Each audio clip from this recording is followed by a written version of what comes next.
ਪਹਿਲਾਂ ਤਾਂ ਉਹ ਕਰਤੂਤਾਂ ਕੀਤੀਆਂ ਵੀ ਜਿਹੜੀ ਸਿੱਖ ਕੌਮ 1947 ਚ ਸਾਰਾ ਕੁਝ ਆਪਦਾ ਤਿਆਗ ਕੇ ਇੱਥੇ ਰਹਿਣ ਲਈ ਆਈ, ਇਹਨਾਂ ਤੇ ਯਕੀਨ ਕਰਕੇ ਉਹਨਾਂ ਦੇ ਨਾਲ ਉਹ ਸਾਰਾ ਕੁਝ ਕੀਤਾ ਵੀ ਸਿੱਖ ਖਾਲਿਸਤਾਨ ਮੰਗਣ ਲਈ ਮਜਬੂਰ ਹੋ ਜਾਣ। ਜਦੋਂ ਖਾਲਿਸਤਾਨ ਦਾ ਸ਼ਬਦ ਸਿੱਖਾਂ ਦੇ ਮੂੰਹ ਚੋਂ ਨਿਕਲ ਗਿਆ, ਉਦੋਂ ਬਾਅਦ ਵਿੱਚ ਖਾਲਿਸਤਾਨ ਦੀ ਵਿਆਖਿਆ ਫਿਰ ਉਹਨਾਂ ਨੇ ਆਪ ਹੀ ਕੀਤੀ ਆ, ਸਿੱਖੀ ਅਤੇ ਸਿੱਖਾਂ ਦੇ ਦੁਸ਼ਮਣਾਂ ਨੇ। ਬਈ ਇਹ ਤਾਂ ਜੀ ਇਹੋ ਜਿਹਾ ਮੁਲਕ ਬਣਾਉਣ ਨੂੰ ਫਿਰਦੇ ਆ ਜਿੱਥੇ ਕੱਲੇ ਸਿੱਖ ਹੋਣਗੇ। ਫਿਰ ਅਗਲੀ ਗੱਲ ਆਪਦੇ ਕੋਲ ਹੀ, ਇਹ ਸਿੱਖ ਵੀ ਕੱਲੇ ਉਹ ਹੋਣਗੇ ਜਿਹੜੇ ਗੁਰੂ ਸਾਹਿਬਾਨ ਦੇ ਆਦਰਸ਼ ਤੇ 100% ਪੂਰਾ ਉਤਰਦੇ ਹੋਣ। ਜਿਹੜਾ ਸਿੱਖ ਆਪਦੇ ਗੁਰੂ ਸਾਹਿਬਾਨ ਦੇ ਦਿੱਤੇ ਹੋਏ ਸਿਧਾਂਤਾਂ ਤੇ ਚੱਲਣ ਦੇ ਵਿੱਚ ਢਿੱਲ ਵਰਤੂਗਾ, ਉਹਨੂੰ ਵੀ ਇਹਨਾਂ ਨੇ ਤਾਲਬਾਨੀ ਸਜ਼ਾਵਾਂ ਦਿਆ ਕਰਨੀਆਂ। ਮਤਲਬ ਕਿ ਖਾਲਿਸਤਾਨ ਦੇ ਬਾਰੇ ਇੰਨੀਆਂ ਭੈੜੀਆਂ, ਇੰਨੀਆਂ ਨੀਚ ਤਰੀਕੇ ਦੀਆਂ ਗੱਲਾਂ ਕੀਤੀਆਂ ਕਿ ਜਿਹੜਾ ਸਿਆਣਾ ਬਿਆਣਾ ਬੰਦਾ ਉਹ ਇਉਂ ਕਹਿਣ ਲਈ ਮਜਬੂਰ ਹੋ ਜਾਵੇ ਕਿ ਯਾਰ ਜੇ ਇਹੋ ਜਿਹਾ ਮੁਲਕ ਬਣਨਾ ਫਿਰ ਤਾਂ ਬਹੁਤ ਮਾੜੀ ਗੱਲ। ਸੋ ਖਾਲਿਸਤਾਨ ਦੇ ਬਾਰੇ ਜਿੰਨਾ ਪੁੱਠਾ ਸਿੱਧਾ, ਘਟੀਆ, ਨੀਚ, ਮਾੜਾ ਉਹ ਪ੍ਰਚਾਰ ਕਰ ਸਕਦੇ ਸੀ ਉਹਨਾਂ ਨੇ ਕੀਤਾ। ਤੇ ਸਾਡੇ ਬਹੁਤ ਸਾਰੇ ਬੰਦੇ ਵੀ ਉਸੇ ਟ੍ਰੈਪ 'ਚ ਫਸ ਕੇ ਵੀ ਇਹ ਤਾਂ ਜੀ ਗਲਤ ਆ। ਕਈ ਇੱਥੇ ਆਪਦੇ ਆਪ ਨੂੰ ਬੜੇ ਖੱਬੀ ਖਾਨ ਸਮਝਦੇ ਆ ਵੀ ਸਾਡੇ ਜਿੰਨਾ ਦੁਨੀਆ ਤੇ ਸਿਆਣਾ ਹੀ ਕੋਈ ਨਹੀਂ। ਉਹ ਵੱਡੀਆਂ ਵੱਡੀਆਂ ਕਿਤਾਬਾਂ ਲਿਖੀ ਜਾਂਦੇ ਆ, ਟੀਵੀ ਚੈਨਲਾਂ ਤੇ 24 ਘੰਟੇ ਲੱਗੇ ਰਹਿੰਦੇ ਆ ਬਈ ਜੀ ਬਾਬੇ ਜਰਨੈਲ ਸਿੰਘ ਨੇ ਤਾਂ ਖਾਲਿਸਤਾਨ ਕਿਹਾ ਨਹੀਂ ਸੀ। ਖਾੜਕੂ ਸੰਘਰਸ਼ ਨੂੰ ਤਾਂ ਚਲੋ ਮਾੜਾ ਕਹਿਣਾ ਹੀ ਆ ਵੀ ਉਹ ਸਿੱਧੀ ਹਿੱਕ 'ਚ ਵੱਜਦੇ ਆ। ਇਹ ਤਾਂ ਜਿਹੜੇ ਆਮ, ਚਾਹੇ ਉਹ ਭਾਈ ਅਮਰਤਪਾਲ ਸਿੰਘ ਦੇ ਬਹਾਨੇ ਜਾਂ ਭਾਈ ਸਿਮਰਜੀਤ ਸਿੰਘ ਮਾਨ ਦੇ ਬਹਾਨੇ, ਜਦੋਂ ਵੀ ਪੰਥਕ ਜਜ਼ਬਾ ਖਾਲਿਸਤਾਨ ਵੱਲ ਨੂੰ ਉੱਭੜਦਾ ਇਹਨਾਂ ਨੂੰ ਬਿਪਤਾ ਪੈ ਜਾਂਦੀ ਆ। ਪਾਸੇ ਤਾਂ ਆਪਾਂ ਇਹ ਕਹਿ ਰਹੇ ਹਾਂ ਕਿ ਬਾਬਾ ਜਰਨੈਲ ਸਿੰਘ ਵੇਲੇ ਵੱਡੇ ਵੱਡੇ ਅਕਾਲੀ ਦਲ ਦੇ ਆਗੂਆਂ ਨੇ ਫਰਜ਼ ਨਹੀਂ ਨਿਭਾਇਆ, ਪੰਥ ਦੇ ਉਲਟ ਭੁਗਤੇ। ਤੇ ਫਿਰ ਅੱਜ ਆਪਾਂ ਕਿਹੜੇ ਅਕਾਲੀਆਂ ਤੋਂ ਆਸ ਕਰੀ ਫਿਰਦੇ ਆ ਵੀ ਇਹ ਕੌਮ ਦੀ ਗੱਲ ਕਰ ਲੈਣਗੇ। ਸੋ ਜਿਹੜੇ ਸਿੱਖ ਪੰਥ ਤੇ ਪੰਜਾਬ ਨੂੰ ਸਮਰਪਿਤ ਨੇ, ਕੌਮ ਦੀ ਆਜ਼ਾਦੀ ਲਈ, ਖਾਲਿਸਤਾਨ ਲਈ ਸਿਰਾਂ ਤੇ ਕਫਨ ਬੰਨ੍ਹਣ ਦਾ ਜਜ਼ਬਾ ਰੱਖਦੇ, ਉਹਨਾਂ ਨੂੰ ਮਰਵਾਉਣ ਲਈ ਕਹਾੜੇ ਦੇ ਦਸਤਿਆਂ ਦੀ ਲੋੜ ਆ। ਚਾਹੇ ਉਹ KPS ਗਿੱਲ ਹੋਵੇ, ਚਾਹੇ ਬੇਅੰਤਾ ਸਿੰਘ ਹੋਵੇ, ਚਾਹੇ ਬਾਦਲ ਹੋਵੇ, ਚਾਹੇ ਬਰਨਾਲਾ ਹੋਵੇ, ਚਾਹੇ ਕੋਈ ਲੌਂਗੋਵਾਲ ਹੋਵੇ, ਬੜੀ ਲੋੜ ਪੈਂਦੀ ਹੈ। ਤੇ ਇੱਥੇ ਤਾਂ ਲਾਈਨ ਲੱਗੀ ਪਈ ਹੈ। 84 ਉੱਤੇ ਪ੍ਰੋਗਰਾਮ ਖਬਰ ਦੀ ਖਬਰ ਦੇਖ ਰਹੇ ਸਾਰੇ ਦਰਸ਼ਕਾਂ ਨੂੰ ਮੈਂ ਸਰਬਜੀਤ ਸਿੰਘ ਘੁਮਾਣ ਫਤਿਹ ਅਰਜ ਕਰਦਾ ਜੀ। ਵਾਹਿਗੁਰੂ ਜੀ ਕਾ ਖਾਲਸਾ, ਵਾਹਿਗੁਰੂ ਜੀ ਕੀ ਫਤਿਹ। ਕੱਲ ਜਿਹੜੀ ਅਕਾਲ ਤਖਤ ਸਾਹਿਬ ਤੇ ਗਿਆਨੀ ਕੁਲਦੀਪ ਸਿੰਘ ਗੜਗੱਜ ਤੇ ਹੋਰ 5 ਸਿੰਘ ਸਾਹਿਬਾਨ ਦੀ ਮੀਟਿੰਗ ਹੋਈ ਆ, ਜੋ ਕਾਰਵਾਈ ਹੋਈ ਆ, ਜੋ ਕੱਲ ਆਪਾਂ ਚਰਚਾ ਕੀਤੀ ਹੈ, ਉਹਦੇ ਉੱਤੇ ਅੱਜ ਸਿੱਖ ਜਗਤ ਦਾ ਰਿਐਕਸ਼ਨ, ਪ੍ਰਤੀਕਿਰਿਆ ਤੇ ਸਿੱਖ ਵਿਦਵਾਨਾਂ ਦੀ, ਪੋਲੀਟੀਕਲ ਲੋਕਾਂ ਦੀ ਰਾਏ ਆ ਜਿਹੜੀ ਸਾਹਮਣੇ ਆਈ ਆ, ਉਹ ਰਲਵੀਂ ਮਿਲਵੀਂ ਜੀ ਹੈ। ਪਰ ਬਹੁਤੇ ਲੋਕਾਂ ਨੂੰ ਇਉਂ ਮਹਿਸੂਸ ਹੋਣ ਲੱਗ ਪਿਆ ਕਿ ਗਿਆਨੀ ਕੁਲਦੀਪ ਸਿੰਘ ਗੜਗੱਜ ਦੇ ਰਾਹੀਂ 2 ਦਸੰਬਰ 2024 ਵਾਲੇ ਹੁਕਮਨਾਮੇ ਨੂੰ ਡਿਲੀਟ ਕਰਨ ਦਾ ਕੰਮ ਚੱਲ ਪਿਆ। ਬਹੁਤੇ ਲੋਕਾਂ ਨੂੰ ਇਹ ਲੱਗਦਾ ਹੈ ਕਿ ਕੱਲ ਇੱਕ ਪਾਸੇ ਜਿਹੜਾ ਲੰਬੀ ਹਲਕੇ ਦੇ ਵਿੱਚ ਪਿੰਡ ਬਾਦਲ ਵਿਖੇ ਸਰਦਾਰ ਪ੍ਰਕਾਸ਼ ਸਿੰਘ ਬਾਦਲ ਦਾ ਬੁੱਤ ਲਾਉਣ ਵਾਲਾ ਪ੍ਰੋਗਰਾਮ ਚੱਲ ਰਿਹਾ ਸੀ ਤੇ ਉੱਥੇ ਸਦਭਾਵਨਾ ਦਿਵਸ ਮਨਾਇਆ ਵੀ ਇਹਦਾ ਬਾਦਲ ਦਾ ਜਨਮ ਦਿਨ ਸੀ ਅੱਜ। 98 ਸਾਲਾਂ ਦਾ ਹੋ ਜਾਣਾ ਸੀ ਜੇ ਉਹ ਬਾਦਲ ਜਿਉਂਦਾ ਹੁੰਦਾ। 70 ਫੁੱਟ ਉੱਚਾ ਉੱਥੇ ਉਹਦਾ ਬੁੱਤ ਲਾਇਆ। ਦੂਜੇ ਪਾਸੇ ਉਸੇ ਵੇਲੇ ਇੱਧਰ ਮੀਟਿੰਗ ਇਹ ਹੋ ਰਹੀ ਸੀ ਜਿਹਦੇ ਵਿੱਚ ਬੜੇ ਅਹਿਮ ਜਿਹੜੇ ਆ ਐਲਾਨ ਜਾਂ ਫੈਸਲੇ ਹੋਏ ਤੇ ਲੋਕਾਂ ਨੂੰ ਕੱਲ ਵੀ ਆਪਾਂ ਗੱਲ ਕਹਿੰਦੇ ਸੀ, ਇਹ ਲੱਗਦਾ ਸੀ ਕਿ ਸ਼ਾਇਦ ਅੱਜ ਪੰਥ ਰਤਨ ਵਾਲਾ ਵੀ ਕੰਮ ਹੋ ਸਕਦਾ ਵੀ ਉਹ ਜੀ ਫੈਸਲਾ ਰੱਦ ਕੀਤਾ ਜਾਂਦਾ ਜਿਹੜਾ 2 ਦਸੰਬਰ ਨੂੰ ਹੋਇਆ ਸੀ। ਪਰ ਕੱਲ ਉਹ ਗੱਲ ਨਹੀਂ ਜੇ ਹੋਈ ਤਾਂ ਲੋਕਾਂ ਨੂੰ ਅਜੇ ਵੀ ਇਉਂ ਲੱਗਦਾ, ਸੰਗਤ ਨੂੰ, ਕਿ ਇਹ ਪੰਥ ਰਤਨ ਵਾਲਾ ਜਿਹੜਾ ਕੰਮ ਆ ਇਹ ਬਾਦਲ ਕਿਆਂ ਦੇ ਗਲੇ ਦੀ ਹੱਡੀ ਬਣਿਆ ਹੋਇਆ ਕਿ ਅਸੀਂ ਜੋ ਮਰਜ਼ੀ ਹੋ ਜੇ, ਸਾਡੇ ਕੋਲੇ ਸ਼੍ਰੋਮਣੀ ਕਮੇਟੀ ਵੀ ਹੋਵੇ, ਤਾਕਤਾਂ ਦੇ ਜਥੇਦਾਰ ਵੀ ਅਸੀਂ ਆਪਦੀ ਮਰਜ਼ੀ ਦੇ ਲਾਉਣ ਜੋਗੇ ਹੋਈਏ, ਫਿਰ ਸਾਡਾ ਇੰਨੀ ਵੀ ਨਹੀਂ ਪੁੱਗਣੀ ਚਾਹੀਦੀ ਕਿ ਅਸੀਂ ਇੱਕ ਫੈਸਲਾ ਜਿਹੜਾ ਆਪਦੀ ਮਰਜ਼ੀ ਦਾ, ਅਸੀਂ ਤਾਂ ਐਡੇ ਫੈਸਲੇ ਅਸੀਂ ਸਾਰੇ, ਸਾਡੇ ਤੇ ਪਹਿਲਾਂ ਬਦਨਾਮੀ ਹੁੰਦੀ ਹੋਈ ਆ ਵੀ ਸਾਰੇ ਫੈਸਲੇ ਬਾਦਲ ਪਰਿਵਾਰ ਦੀ ਮਰਜ਼ੀ ਨਾਲ ਹੁੰਦੇ ਆ। ਹੁਣ ਇੱਕ ਪਾਸੇ ਤਾਂ ਬਾਦਲ ਪਰਿਵਾਰ ਦੀ ਜਾਂ ਬਾਦਲ ਧੜੇ ਦੀ ਇਹ ਹਿੰਡ ਵਾ ਕਿ ਅਸੀਂ ਪੰਥ ਰਤਨ ਵੱਡੇ ਬਾਦਲ ਨੂੰ ਬਣਾ ਕੇ ਹਟਣਾ। ਜਿਹੜਾ ਕੱਲ ਉੱਥੇ ਇਹਨਾਂ ਨੇ ਲੰਬੀ ਦੇ ਵਿੱਚ ਬੁੱਤ ਲਾਉਣ ਵਾਲਾ ਉੱਥੇ ਪ੍ਰੋਗਰਾਮ ਕੀਤਾ ਬਾਦਲ ਪਿੰਡ 'ਚ, ਜਾਂ ਹੋਰ ਸਾਰਾ ਉੱਥੇ ਰੌਣਕ ਮੇਲਾ ਕੀਤਾ, ਹੁਣ ਇਹ ਸੋਚਣ ਵਾਲੀ ਗੱਲ ਆ ਵੀ ਪੰਜਾਬ ਦੇ ਵਿੱਚ ਕਿਹੜੀ ਸਦਭਾਵਨਾ ਖਤਮ ਹੋਈ ਆ ਜਿਹੜੀ ਇਹਦੇ ਉੱਥੇ ਦਿਨ ਮਨਾਉਣਾ ਪੈ ਗਿਆ ਬਾਦਲ ਦਾ। ਸਦਭਾਵਨਾ ਨੂੰ ਕੀ ਗੋਲੀ ਵੱਜੀ ਹੋਈ ਹੈ ਇੱਥੇ ਜੀ। ਸਿਆਸੀ ਤੌਰ ਦੇ ਉੱਤੇ ਜੋ ਗੜਬੜਾਂ ਸਾਰੇ ਅੱਡ ਅੱਡ ਸਿਆਸੀ ਭਲਵਾਨਾਂ ਨੇ, ਜਥੇਬੰਦੀਆਂ ਨੇ, ਪਾਰਟੀਆਂ ਨੇ ਕੀਤੀਆਂ, ਉਹਦੀ ਕਰਕੇ ਪੰਜਾਬ 'ਚ ਜਿੰਨਾ ਮਰਜ਼ੀ ਸੰਤਾਪ ਹੋਇਆ, ਤਸ਼ੱਦਦ ਹੋਇਆ, ਕਲੇਸ਼ ਹੋਇਆ, ਮਾਰ ਧਾੜ ਹੋਈ, ਜੋ ਕੁਝ ਮਰਜ਼ੀ ਵਾਪਰਿਆ, ਪਰ ਪੰਜਾਬ ਦੇ ਵਿੱਚ ਅੱਜ ਤੱਕ ਇੱਥੇ ਕਤਲੇਆਮ ਜਿਹੜਾ ਮਾਫ ਕਰਨਾ ਦੰਗੇ ਜਿਹਨੂੰ ਕਹਿੰਦੇ ਹੋ ਵੀ ਇੱਕ ਦੋ ਭਾਈਚਾਰੇ ਆਪਸ ਵਿੱਚ ਆਮੋ ਸਾਹਮਣੇ ਹੋ ਗਏ, ਇਹੋ ਜਿਹਾ ਕੁਝ ਨਹੀਂ ਹੋਇਆ। ਇਸੇ ਭਾਰਤ ਵਿੱਚ ਆਏ ਦਿਨ ਮੁਸਲਮਾਨਾਂ ਅਤੇ ਹਿੰਦੂਆਂ ਦੇ ਖੂਨੀ ਟੱਕਰ, ਖੂਨੀ ਦੰਗੇ ਲਗਾਤਾਰ ਹੁੰਦੇ ਆਏ। ਪੰਜਾਬ ਦੇ ਵਿੱਚ ਭਾਰਤੀ ਤੰਤਰ ਦੀ ਬੜੀ ਰੀਝ ਆ ਵੀ ਇੱਕ ਵਾਰ ਕਿਤੇ ਸਿੱਖਾਂ ਤੇ ਹਿੰਦੂਆਂ ਦਾ ਸਿੱਧਾ ਦੰਗਾ ਹੋ ਜੇ ਤੇ ਫਿਰ ਉਸ ਤੋਂ ਬਾਅਦ ਚ ਅਸੀਂ ਪੰਜਾਬ ਤੋਂ ਬਾਹਰ ਭਾਰਤ ਦੇ ਵਿੱਚ ਸਿੱਖਾਂ ਦਾ ਘਾਣ ਜਿਹੜਾ ਚੱਜ ਹੱਲ ਨਾ ਕਰਵਾ ਸਕੀਏ। ਇਹ ਉਹਨਾਂ ਦੇ ਦਿਲ ਦੀ ਰੀਝ ਆ। ਇਸ ਪ੍ਰੋਜੈਕਟ ਦੇ ਲਈ ਬੜੇ ਯਤਨ ਜਿਹੜੇ ਆ ਉਹ ਭਾਰਤੀ ਤੰਤਰ ਕਰਦਾ। ਇਹਦੇ ਨਾਲ ਦੁਨੀਆ ਭਰ ਦੇ ਵਿੱਚ ਸਿੱਖਾਂ ਦੀ ਉਹ ਕਹਿੰਦੇ ਆ ਬਦਨਾਮੀ ਹੋਊਗੀ ਕਿ ਦੇਖੋ ਜੀ ਪੰਜਾਬ ਦੇ ਵਿੱਚ ਘੱਟ ਗਿਣਤੀ ਨੇ ਹਿੰਦੂ, ਉਹਨਾਂ ਦਾ ਕਿੰਨਾ ਘਾਣ ਹੋ ਰਿਹਾ, ਉਹਨਾਂ ਤੇ ਜ਼ੁਲਮ ਹੋ ਰਿਹਾ। ਪਰ ਕਹਾਣੀ ਉਲਟ ਹੋ ਜਾਂਦੀ ਆ। ਪੰਜਾਬ ਦੇ ਹਿੰਦੂ ਦੇ ਵਿੱਚ ਇੱਕ ਨਿੱਕਾ ਜਿਹਾ ਵਰਗ ਜ਼ਰੂਰ ਬਾਹਮਣਵਾਦ ਦਾ ਝੰਡਾ ਚੱਕ ਕੇ ਪੰਗੇ ਲੈਂਦਾ ਰਹਿੰਦਾ ਹੈ, ਪਰ ਜਦੋਂ ਸੱਚਾਈ ਦੀ ਗੱਲ ਆਉਂਦੀ ਆ ਉਦੋਂ ਪੰਜਾਬ ਦਾ ਜਿਹੜਾ ਹਿੰਦੂ ਆ ਉਹ ਫਿਰ ਉਹ ਬੋਲੀ ਬੋਲਣ ਤੋਂ ਭੱਜ ਜਾਂਦਾ ਜਿਹੜੀ ਦਿੱਲੀ ਵਾਲੇ ਚਾਹੁੰਦੇ। ਅਸਲ ਵਿੱਚ ਤਾਂ ਪੰਜਾਬੀ ਹਿੰਦੂ ਬੜਾ ਕਸੂਤਾ ਫਸਿਆ ਹੋਇਆ। ਇੱਕ ਪਾਸੇ ਉਹਦਾ ਜੀ ਕਰਦਾ ਵੀ ਮੈਂ ਦਿੱਲੀ ਦੀ, ਨਾਗਪੁਰ ਦੀ ਬੋਲੀ ਬੋਲਾਂ, ਦੂਜੇ ਪਾਸੇ ਪੰਜਾਬ ਦੇ ਇਸ ਖਿੱਤੇ ਦਾ ਜਿਹੜਾ ਉਹ ਤੇ ਅਸਰ ਪਿਆ ਹੋਇਆ ਉਹਦੀ ਕਰਕੇ ਉਹ ਰੁਕ ਜਾਂਦਾ, ਉਹਦੀ ਜਿਹੜੀ ਚੇਤਨਾ ਉਹਨੂੰ ਟੁੰਬਦੀ ਆ ਕਿ ਐਡਾ ਵੀ ਮੈਂ ਕੁਫਰ ਨਾ ਤੋਲਾਂ। ਮੈਂ ਤਾਂ ਇਹ ਤੋਂ ਜ਼ਿਆਦਾ ਵੱਡੀ ਗੱਲ ਵੀ ਕਰਕੇ ਗੱਲ ਨੂੰ ਅੱਗੇ ਤੋਰਾਂ। ਜਿਹਨੂੰ ਅਸੀਂ ਪੰਜਾਬ ਕਹਿੰਦੇ ਰਹੇ ਹਾਂ ਇਤਿਹਾਸ ਦੇ ਵਿੱਚ, ਜਿਹੜਾ ਪੰਜਾਬ ਸੀ, ਦਿੱਲੀ ਵੀ ਉਹਦਾ ਹਿੱਸਾ ਸੀ, ਸਾਰਾ ਹਰਿਆਣਾ, ਹਿਮਾਚਲ, ਜੰਮੂ ਕਸ਼ਮੀਰ, ਜਿਹੜਾ ਪੱਛਮੀ ਪੰਜਾਬ, ਇਹ ਸਾਰਾ ਜਿਹੜਾ ਜਿਹਦੇ ਵਿੱਚ ਦੋ ਤਿੰਨ ਪੱਖ ਆਪਾਂ ਲਾ ਲਈਏ। ਇੱਕ ਤਾਂ ਮਹਾਰਾਜਾ ਰਣਜੀਤ ਸਿੰਘ ਵਾਲਾ ਨਕਸ਼ਾ, ਦੂਜਾ ਜਿਹੜੀਆਂ 6 ਆਪਣੀਆਂ 5 ਬਾਕੀ ਰਿਆਸਤਾਂ ਸੀ, ਜਿਹੜੀਆਂ 6 ਰਿਆਸਤਾਂ ਵਾਲਾ ਸਾਰਾ ਪੰਜਾਬ ਜੇ ਮੰਨ ਲਿਆ ਜਾਵੇ ਤਾਂ ਇਸ ਸਾਰੇ ਖਿੱਤੇ ਦੇ ਉੱਤੇ ਜੇ ਕੋਈ ਨਜ਼ਰ ਮਾਰੇ ਨਾ, ਤਰਦੀ ਜੀ ਨਜ਼ਰ ਮਾਰੇ, ਤੁਸੀਂ ਇੱਕ ਗੱਲ ਸਾਰੇ ਆਪਾਂ ਬੜੀ ਮੌਜ ਨਾਲ ਇਸ ਗੱਲ ਨੂੰ ਅਹਿਸਾਸ ਕਰ ਸਕਦੇ ਹਾਂ ਕਿ ਇਸ ਖਿੱਤੇ ਦੇ ਵਿੱਚ ਸਿੱਖ ਗੁਰੂ ਸਾਹਿਬਾਨ ਦੇ ਕਰਕੇ ਇੱਥੋਂ ਦੀ ਧਰਤੀ ਉੱਤੇ ਜੋ ਅਸਰ ਪਿਆ ਹੋਇਆ ਪੰਜਾਬ ਦੇ ਵਿੱਚ, ਜੋ ਸਿੱਖ ਸੱਭਿਆਚਾਰ ਦਾ, ਸਿੱਖ ਸਿਵਲਾਈਜੇਸ਼ਨ ਦਾ ਜਿਹੜਾ ਅਸਰ ਵਾ, ਉਹਦੇ ਕਰਕੇ ਇੱਥੋਂ ਦਾ ਹਿੰਦੂ ਵੀ ਬਾਕੀ ਭਾਰਤ ਦੇ ਹਿੰਦੂਆਂ ਵਰਗਾ ਨਹੀਂ ਬਣ ਸਕਿਆ। ਇਸ ਖਿੱਤੇ ਦਾ ਮੁਸਲਮਾਨ ਵੀ ਬਾਕੀ ਖਿੱਤੇ ਦੇ ਮੁਸਲਮਾਨਾਂ ਵਰਗਾ ਨਹੀਂ ਬਣ ਸਕਿਆ। ਇਸ ਖਿੱਤੇ ਦਾ ਦਲਿਤ ਵੀ ਬਾਕੀ ਭਾਰਤ ਦੇ ਦਲਿਤ ਨਾਲੋਂ ਵੱਖਰਾ। ਜਿੱਥੇ ਜਿੱਥੇ ਬਾਬੇ ਨਾਨਕ ਦੀ ਬਾਣੀ ਤੇ ਪੰਜਾਬ ਦਾ ਪਾਣੀ ਜਿੱਥੇ ਜਿੱਥੇ ਵੀ ਗਿਆ, ਜਿਹਨੇ ਵੀ ਇਹਦੇ ਅਸਰ ਲਿਆ, ਉਹਦਾ ਬਾਕੀ ਲੋਕਾਂ ਨਾਲੋਂ, ਆਪਦੇ ਭਾਈਚਾਰੇ ਨਾਲੋਂ ਅਸਰ, ਉਹਦਾ ਫਰਕ ਆ। ਜਾਣੀ ਕਿ ਯੂਪੀ ਬਿਹਾਰ ਦਾ ਜਾਂ ਦੱਖਣੀ ਭਾਰਤ ਦਾ ਜਿਹੜਾ ਦਲਿਤ ਵਾ ਉਹ ਬੜਾ ਹੈਰਾਨ ਹੋ ਸਕਦਾ ਕਿ ਪੰਜਾਬ ਦਾ ਜਿਹੜਾ ਦਲਿਤ ਵਾ ਉਹ ਕਿੰਨਾ, ਮਤਲਬ ਸਾਡੇ ਨਾਲੋਂ ਕਈ ਗੱਲਾਂ ਦੇ ਵਿੱਚ ਕਿੰਨਾ ਵਧੀਆ।